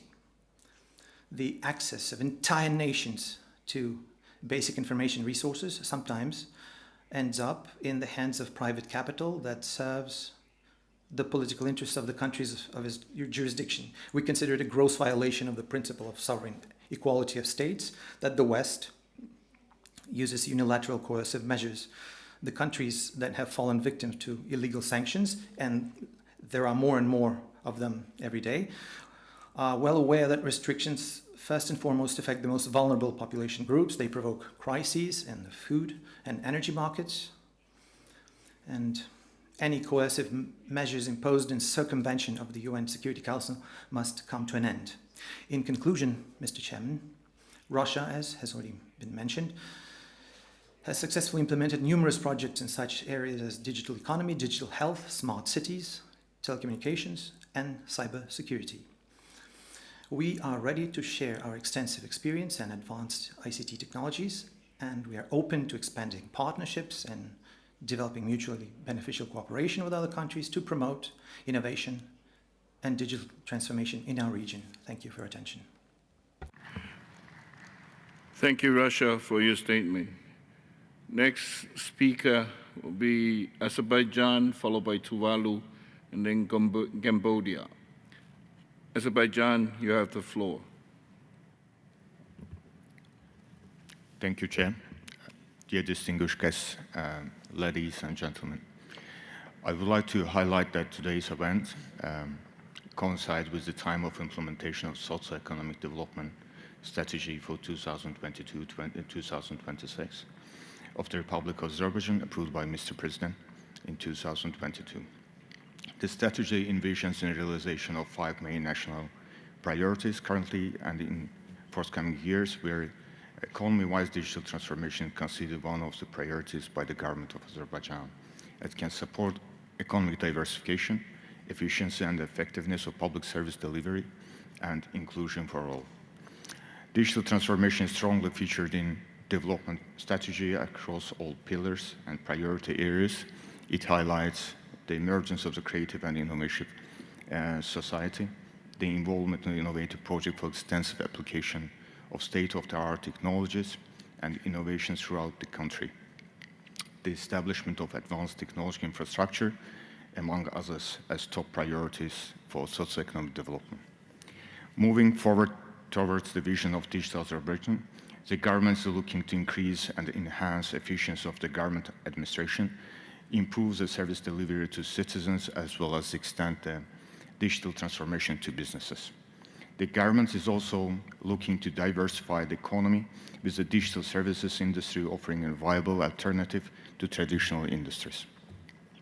Aligned with all elements, digital transformation is expected to contribute to building the digital economy in the country, where digital government platforms, digital businesses, digital infrastructure, financial services, digital skills, and trust ecosystem are to be considered as a major focus areas for development. In addition, knowledge and access to information as two key components which drive the development of society. Since the beginning of 2021, the Ministry has made efforts to support broadband market development, ensuring universal access to high-speed broadband connectivity. It aims to advance rural broadband infrastructure to provide universal access to broadband connectivity of minimum 100 megabits to all citizens, businesses, and institutional entities by the end of 2024. At the end, resilient infrastructure and affordable access to internet and other resources will strongly enhance equality within, among communities. More investments are and will be allocated to fiber optic network expansion, which plans for connectivity of over 1 million households to fiber optic broadband infrastructure in the current year. Sustainable digital transformation requires tech professional and critical skills of mass. Considering the country's global talent competitiveness ranking, the government currently addressing the gaps in digital skills and literacy at a national level, collects information to identify the critical skill needed, with at the same time the degree of insufficiency of digital knowledge and skills among public and private sectors, households, and educational institutions. Based on the large-scale digital skills and literacy assessment project, is partnership with ITU and National Statistics Committee of Azerbaijan, which was the largest national-level assessment project during 2023 and 24 years towards the digital upskilling. The Ministry is planning to increase digital skills of all stakeholder segments in Azerbaijan through different channels, different programs, trainings, and capacity building activities. Through the above-mentioned strategic actions, the Ministry, as a key actor in national digital transformation, strongly emphasizes the UN's Sustainable Development Goals, including the advancement of the digital innovation and infrastructure, reduction of inequalities in rural and urban areas in regard to connectivity and digital skills and literacies, enhancing sustainability of rural and urban communities in both digitalization and transportation fields. To conclude my speech, I would also like to emphasize the critical role of the building multilateral collaboration mechanisms and considering potential of other countries in addressing major development challenges in this world. Knowing that, we are committed to continue the cooperation with local and global institutions towards achieving our national development goals and accelerate progress in near future. Taking this opportunity, on behalf of the Ministry of Digital Development and Transport of the Republic of Azerbaijan, I would like to extend an invitation to you for the upcoming UN Climate Conference COP29, which will be held in November in Baku city. The Ministry is organizing a significant event, the inaugural Digitalization Day. During the thematic day, a Ministerial Declaration of Digital Action Plan for a Green World is expected to be adopted. This declaration will include high-level recognition of the opportunities and challenges that digital technologies present for climate change, monitoring, mitigation, and adoption, along with concrete commitments. Thank you for your attention. Thank you. Thank you, Azerbaijan, for your statement. Next will be Tuvalu, followed by Cambodia, and then Mongolia. Tuvalu, you have the floor. Thank you, Mr. Chairman. Excellencies, distinguished delegates, ladies and gentlemen, Talofa and a warm greetings from Tuvalu. It is an honor to be here today in Astana, Kazakhstan, for this important Asia-Pacific Ministerial Conference on Digital Inclusion and Transformation. I wish to extend my deepest gratitude to the government of Kazakhstan for their warm hospitality and to all the participants for their dedications to advancing digital inclusion in our region. This conference is timely as digital technologies continue to reshape our societies and economies, offering both opportunities and challenges. Tuvalu, like many Pacific small island developing states, faces significant challenges in achieving digital connectivity. Our nation, scattered across 9 small islands in the Pacific Ocean, is particularly vulnerable to these challenges.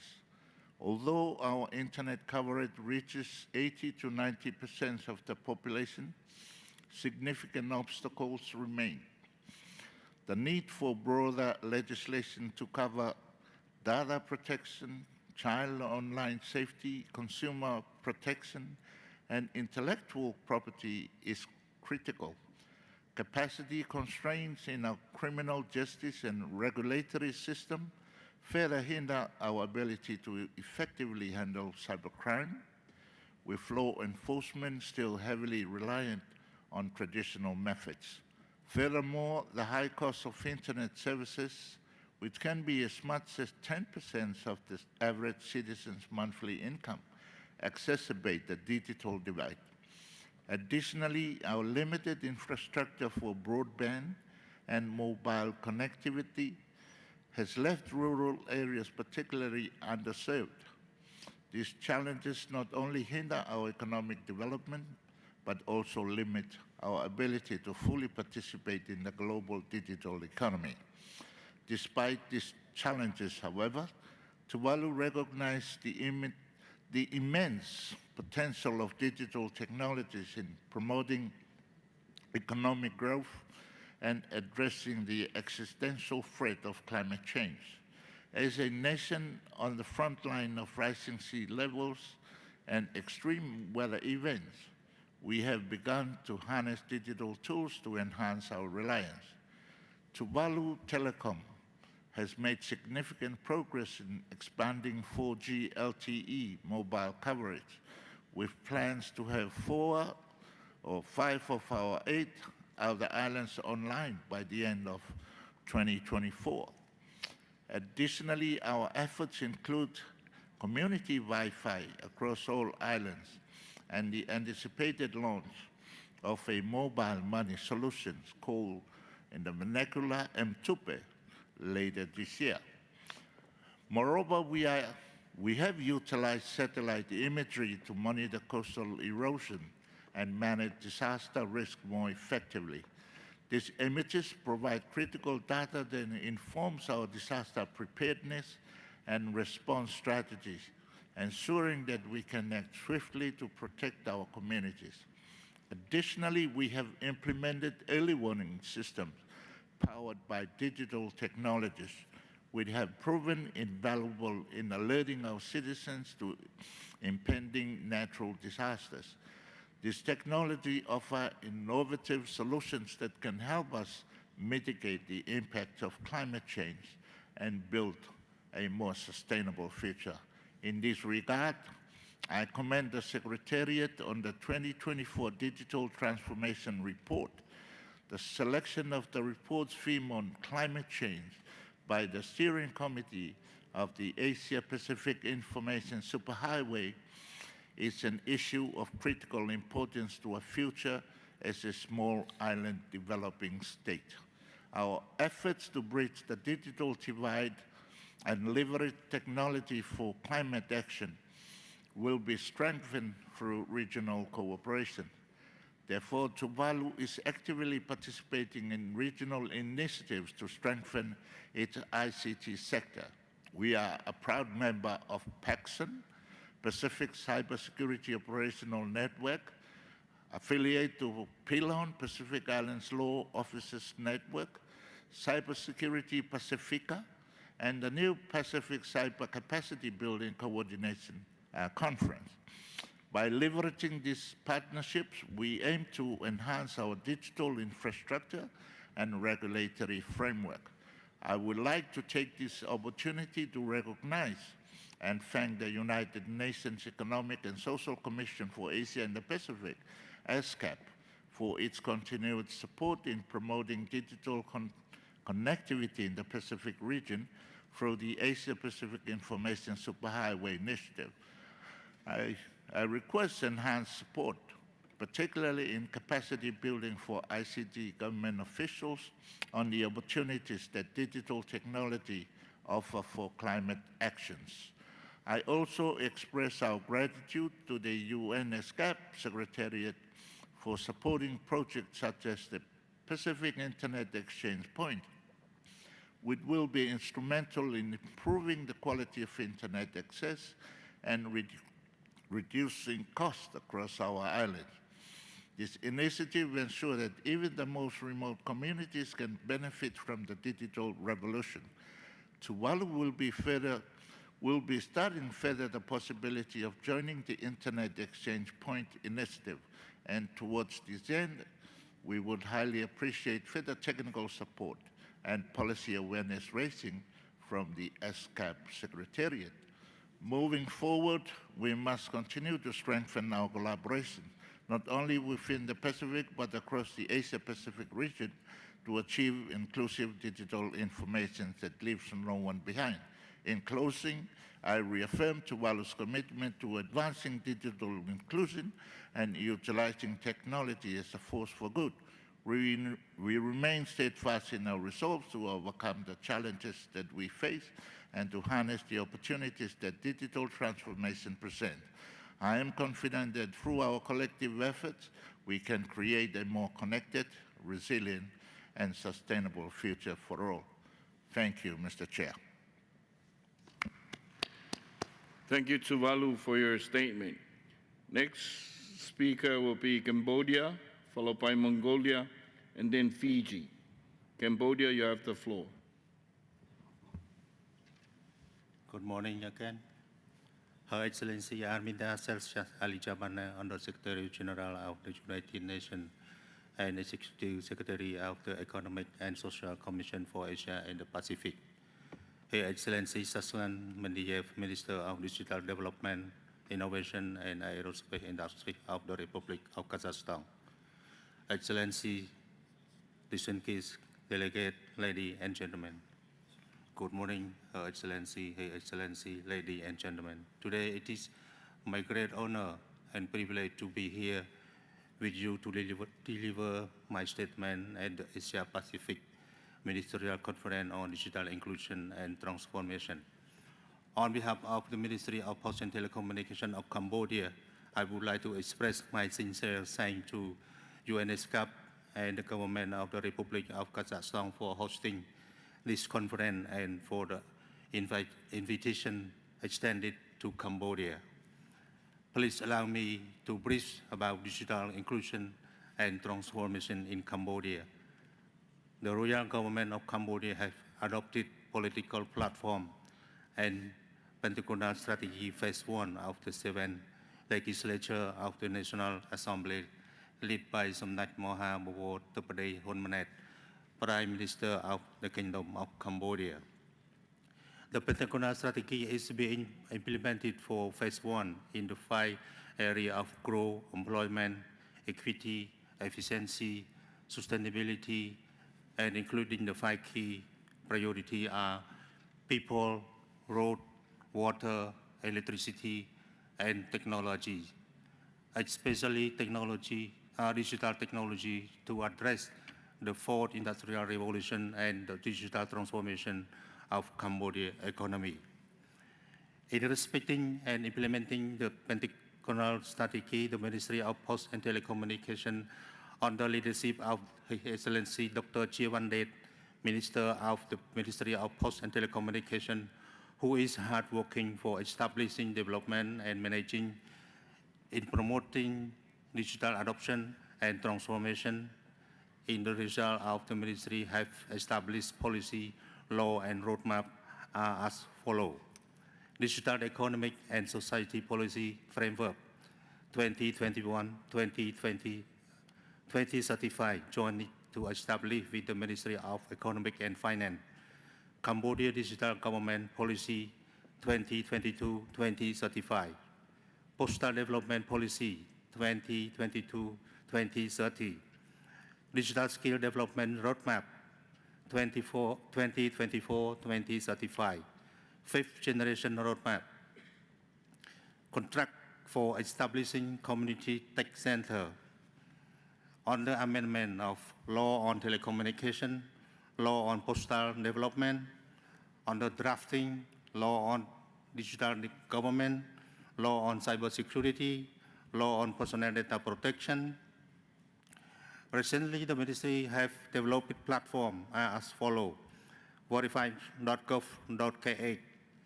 This platform allows to verify every document in Cambodia so that Cambodian people can easily remember and verify and so on internationally. 2. Go.gov.kh is the government point of trust repository for public documents. 3. Form.gov.kh is the instant customizable form for zero code or codes to safely collect, classify, and sensitive data. 4. Nomsa.gov.kh. Nomsa serves as a comprehensive mass messaging tool designed for the Cambodian government. This tool facilitates seamless message management and tracking, eliminating the need for users to take call between Outlook and short message service portal. 5. QO.gov.kh, developed for streamlined information sharing. It provides a swift, cost-effective, and reliable alternative to traditional methods like printing on name card, avoiding mutual effort and ensuring efficiency. 6. Sarika platform is a formal Telegram bot for Khmer language support. Sarika deeply convert text to speech, transcribe speech to text, and read document aloud. 7. Call app. Call app has many functions, including chat and call and video call using international standard data and call. Her Excellency, ladies and gentlemen, today in Cambodia have population 17 million people and having 4 mobile phone companies with 21.3 million subscribers, SIM inactive. 5 fixed phone operators with 35,000 subscribers. Mobile internet subscription are nearly 20 million. Fixed internet subscription, 700,000. Facebook account, we have 14 million subscription. Last but not least, may I wish the conference fruitful and successful. Thank you for your kind attention. Thank you, Cambodia. Next speaker will be Mongolia, followed by Fiji, and then lastly, Iran. Mongolia, you have the floor. Thank you, Chair. Honorable Ministers, Excellencies, I would like to express my sincere gratitude to the United Nations Economic and Social Commission for Asia and Pacific, as well as the government of the Republic of Kazakhstan, for organizing this conference, creating a platform for us to discuss a very crucial topic of digitalization and innovations for SDG fulfillment. We live in a digital age which has become an integral part of our daily lives, where digital technologies and artificial intelligence are closely linked to our work and productivity. Governments around the world are using digital technology to bridge the gap between the physical and digital worlds and keep up with the innovative trends that create new opportunities for development. It has been 9 years since UN member states made a commitment to leave no one behind within the Sustainable Development Goals 2030. Since that time, Mongolia has been working to align its national policies to SDG goals and adopted its long-term development policy, Vision 2050, in 2020. My country has been striving to become a digital nation with digital inclusive society, where human rights are assured and with a better quality of life. In pursuit of this goal, we have placed particular emphasis on intensifying e-development, establishing the necessary urban infrastructure, enhancing internet accessibility, and creating a favorable legal environment for advancing digital transition. Today in Mongolia, more than 4 million people use smartphones and 4.2 million are connected to the internet. In terms of infrastructure, a total of 21 provinces and 325 villages have been connected to the fiber optic cables. Also, Starlink services was launched officially in Mongolia in the last March, which was enabling high-speed internet in more than 70% of the territory. The development of the e-Mongolia digital platform for public services stands as a tangible outcome of the digital transition, providing support to the entrepreneurs and citizens.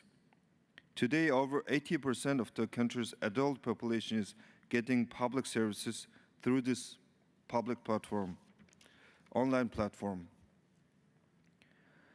Excellencies, digital transformation is a vital part of our lives, and the government of Mongolia prioritized the intensification of digital transformation in the healthcare sector in 2024, enabling 346 hospitals to exchange information with each other, and 7 healthcare services has been transferred to electronic format. Another achievement of the government of Mongolia is the very first integrated transparency platform named GLASS to build smart, digital, and open governance without bureaucracy and free of corruption. The platform enabled information on capital expenditure, performance, and funded projects, special funds of the government. Digital literacy serves as a gateway to digital inclusive society. In Mongolia, more than 30% of the population consists of young people aged 15 to 34, and international researchers acknowledge that our youth receive a relatively good education that aligns with international standards. The NICEF research indicates that the education and knowledge of our country's youth in digital development and technology have significantly improved, with more than half of them processing digital information technology knowledge. We are proud that the Mongolian government efforts, the achievements towards building a digital society have been appraised globally. We have moved up to 18 positions on the UN e-Government Development Index, received honorable mention from the Open Government Partnership, and finally a prestigious Global Government Excellence Award from the World E-Government Summit. Distinguished delegates, using this privilege, I would like to inform that the Parliament of Mongolia approved in June 2024 the very first law on the IT industry promotion to improve the international competitiveness of the national IT industry, to increase the benefits of the IT industry to the economic, as well as to increase the number of new jobs in the labor market and to develop innovation in broad.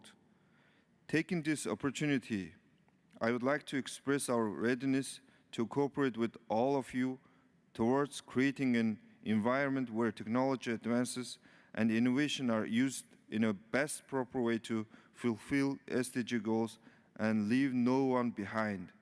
Thank you.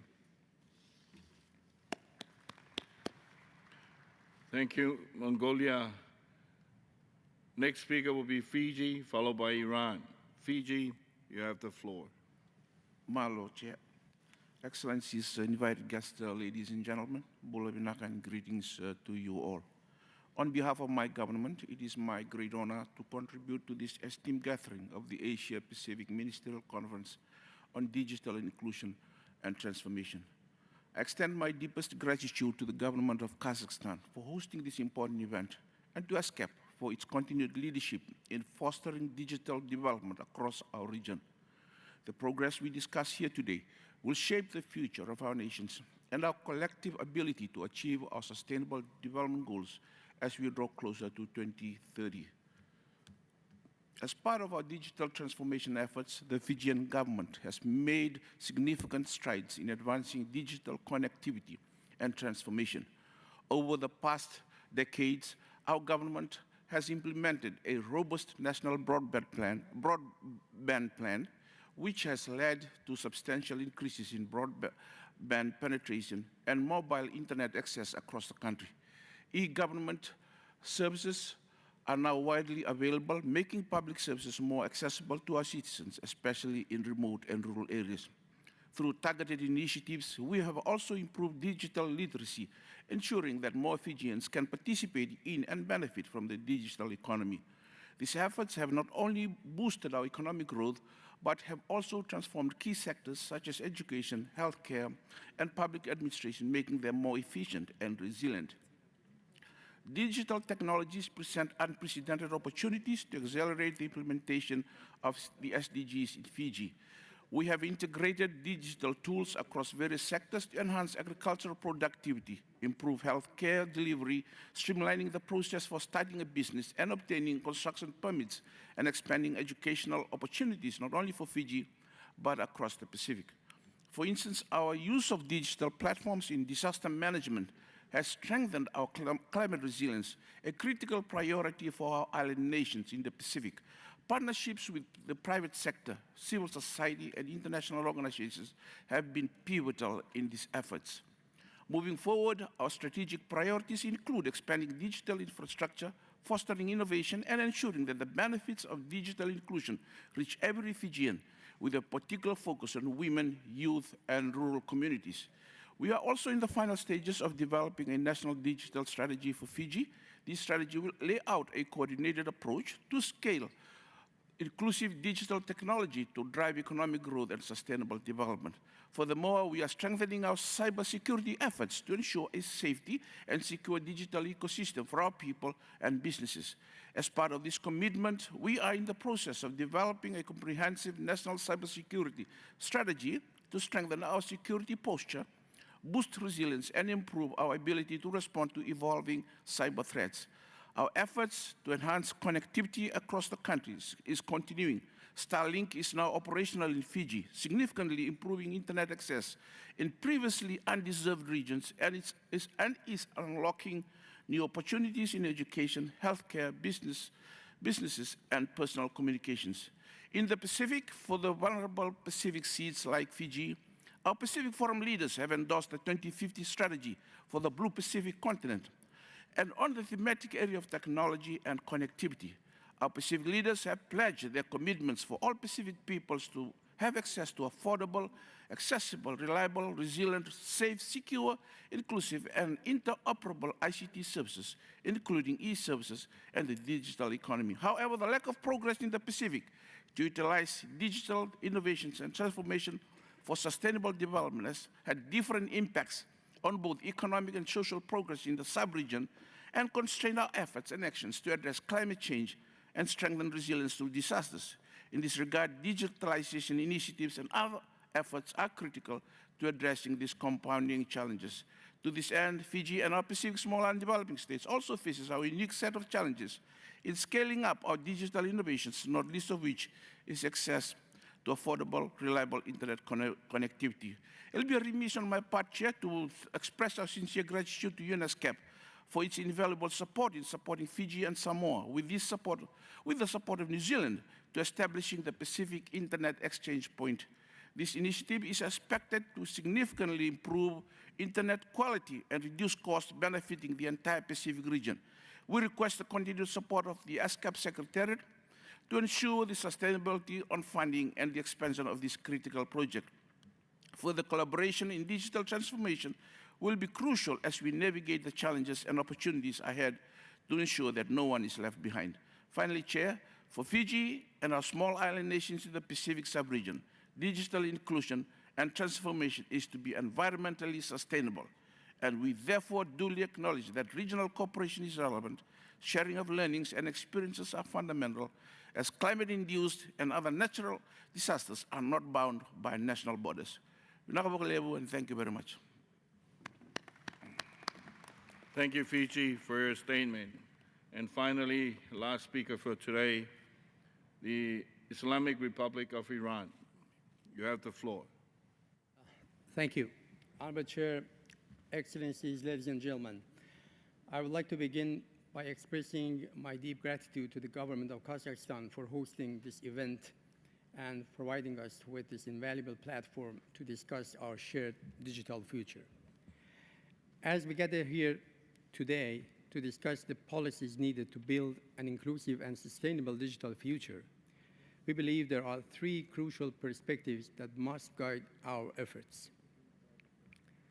First, we need a multilateral approach that ensures the engagement of all states within ESCAP to effectively address the monopolies held by digital entities, including cross-border platforms, global search engines, and the current management of assigned names and numbers. This approach should be both inclusive and respectful of national policies and priorities. We must recognize that while global cooperation is essential, each country has unique needs and strategies for digital transformation. Second, we should focus on cooperation to address the digital divide that exists between nations. ESCAP, with its diverse membership, is an ideal platform for tackling this challenge. We need to avoid policies that exacerbate the digital divide, such as unilateral coercive measures and export control mechanisms that limit nations' access to advanced technologies. In this context, tech decoupling should be viewed as a significant obstacle to digital inclusion and must be avoided. Instead, we should foster policies that promote equitable access to technology and support the digital advancement of all member states. Third, creating an inclusive digital future requires a transparent and secure cyberspace. To achieve this, international cooperation should aim at combating cybercrimes and preventing the weaponization of cyberspace. A safe, secure, and stable digital environment is essential for fostering trust and collaboration across borders. By working together to develop common standards and practices, we can build a cyberspace that supports sustainable development and protects the rights of all users. These perspectives can be applied across all fields and aspects of cyberspace, including the rapidly evolving domain of artificial intelligence. Data monopolies, particularly in AI, have the potential to widen the digital divide significantly. To counter this, we must be guided by a shared understanding of international rules and national regulations.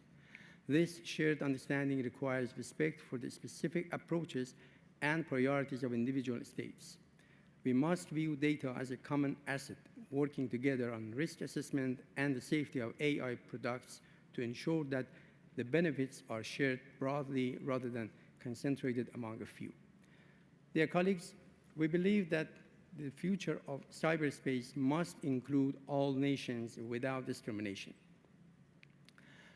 To dismantle the monopolies enjoyed by giant tech companies, ESCAP must take a proactive role in shaping the future digital landscape. We need to focus on fostering innovative digital solutions and building capacity across our member states. For our efforts to have a meaningful impact, digital partnership is essential for the sustainable development of the digital economy. We must strive for a common understanding of each other's regulatory frameworks to facilitate international digital collaboration, which is the foundation of prosperity and well-being in today's interconnected world. I thank you for your attention.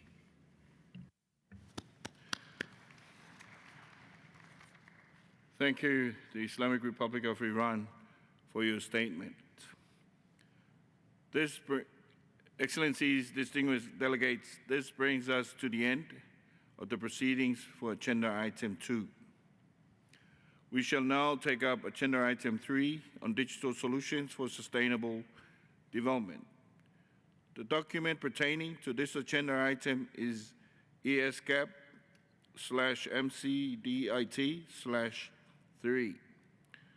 To introduce this agenda item, I would now like to invite Ms. Tiziana Bonabase, Director of Information and Communication Technology and Disaster Risk Reduction Division of ESCAP, to introduce the document.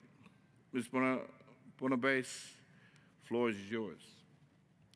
Thank you very much, Chair, for giving me the floor, and it is my pleasure to introduce the document entitled Digital Solutions for Sustainable Development in Asia and the Pacific, ESCAP/MCDIT/3.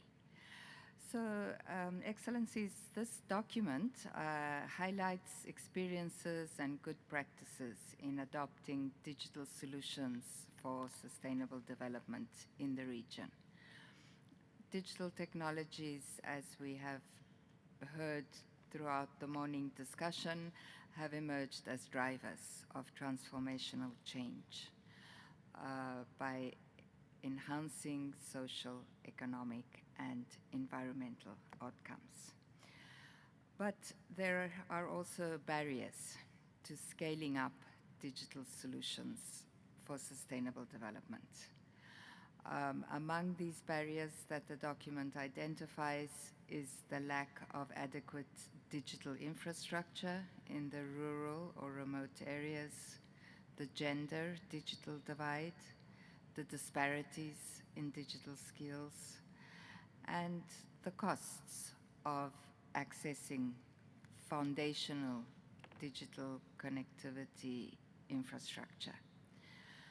So while recognizing the barriers, the document also highlights the notable progress that Asia-Pacific countries are making in leveraging and utilizing digital solutions. And there are a series of policy recommendations that are made in the document to further promote the use and scaling up of digital solutions. Excuse me. In ESCAP Resolution 80/1, the Commission noted with appreciation the initiative of the government of Kazakhstan on establishing a digital solution center for sustainable development to provide practical digital solutions in Central Asia and beyond. And so this document before you elaborates on the recommendation to establish an ad hoc working group for members and associate members of the Commission to further study the issue and to give further consideration to the establishment of a digital solutions center for sustainable development.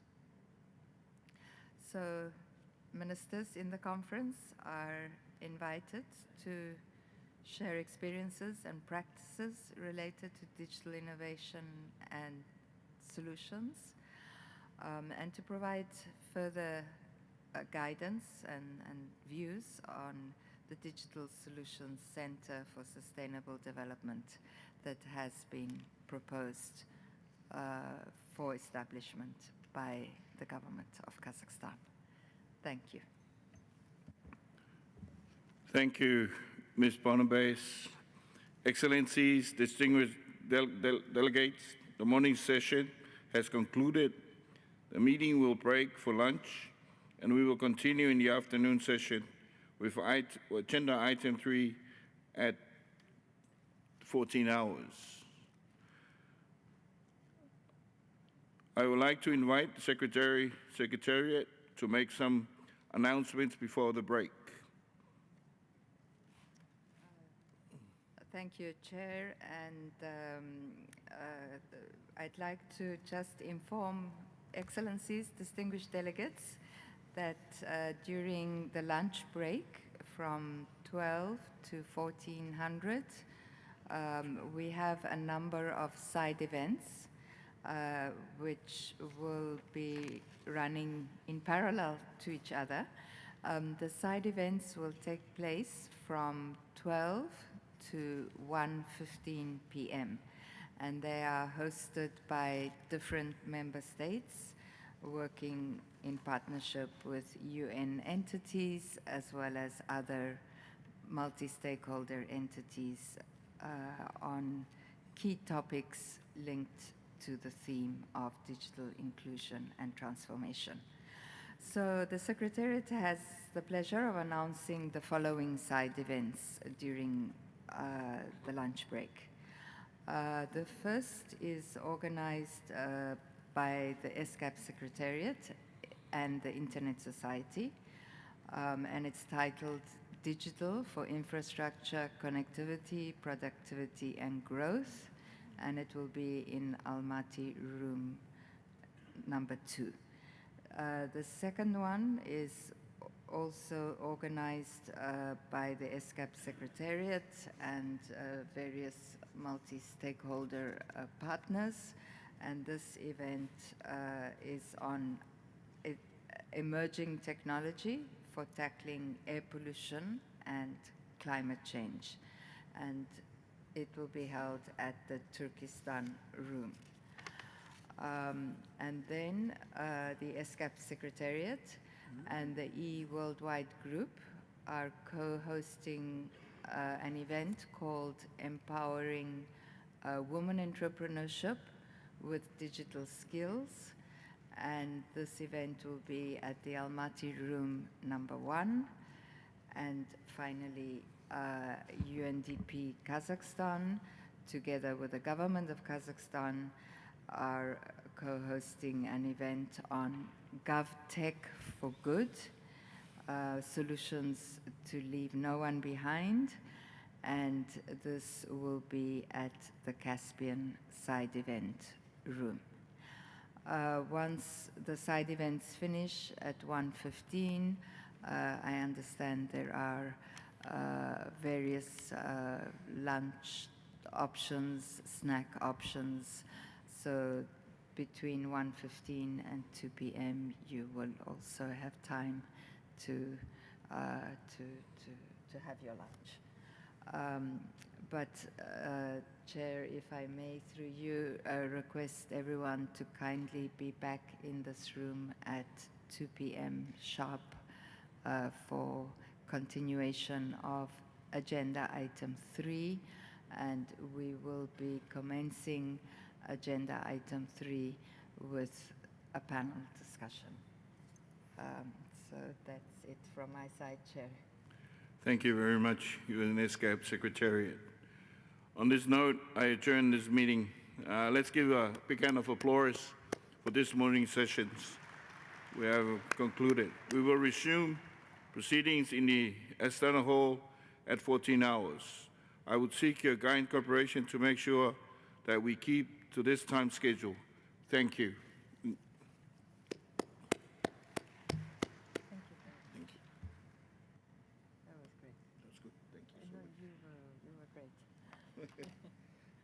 Your support. Thank you so much. No, it's not very efficient. So, you know, the partnering. So you are the Minister of Somalia. Yeah. And so you are in our IXP. Yes. And you are quite optimistic, right? We already have our own internal. You have your own internal. So now I you guess want we to link up. link up Fiji and New Yes. Zealand. Yes. Yes. And you know, we've been supporting that IXP quite strongly because we really feel it's among all the talk, right? It's something concrete. And then start off with the like-minded, Fiji, Samoa, and New Zealand, and then when other countries see that there are benefits, and the benefits in terms of reducing latency, reducing costs, they are likely to join. And then as the volumes of traffic get bigger because more join,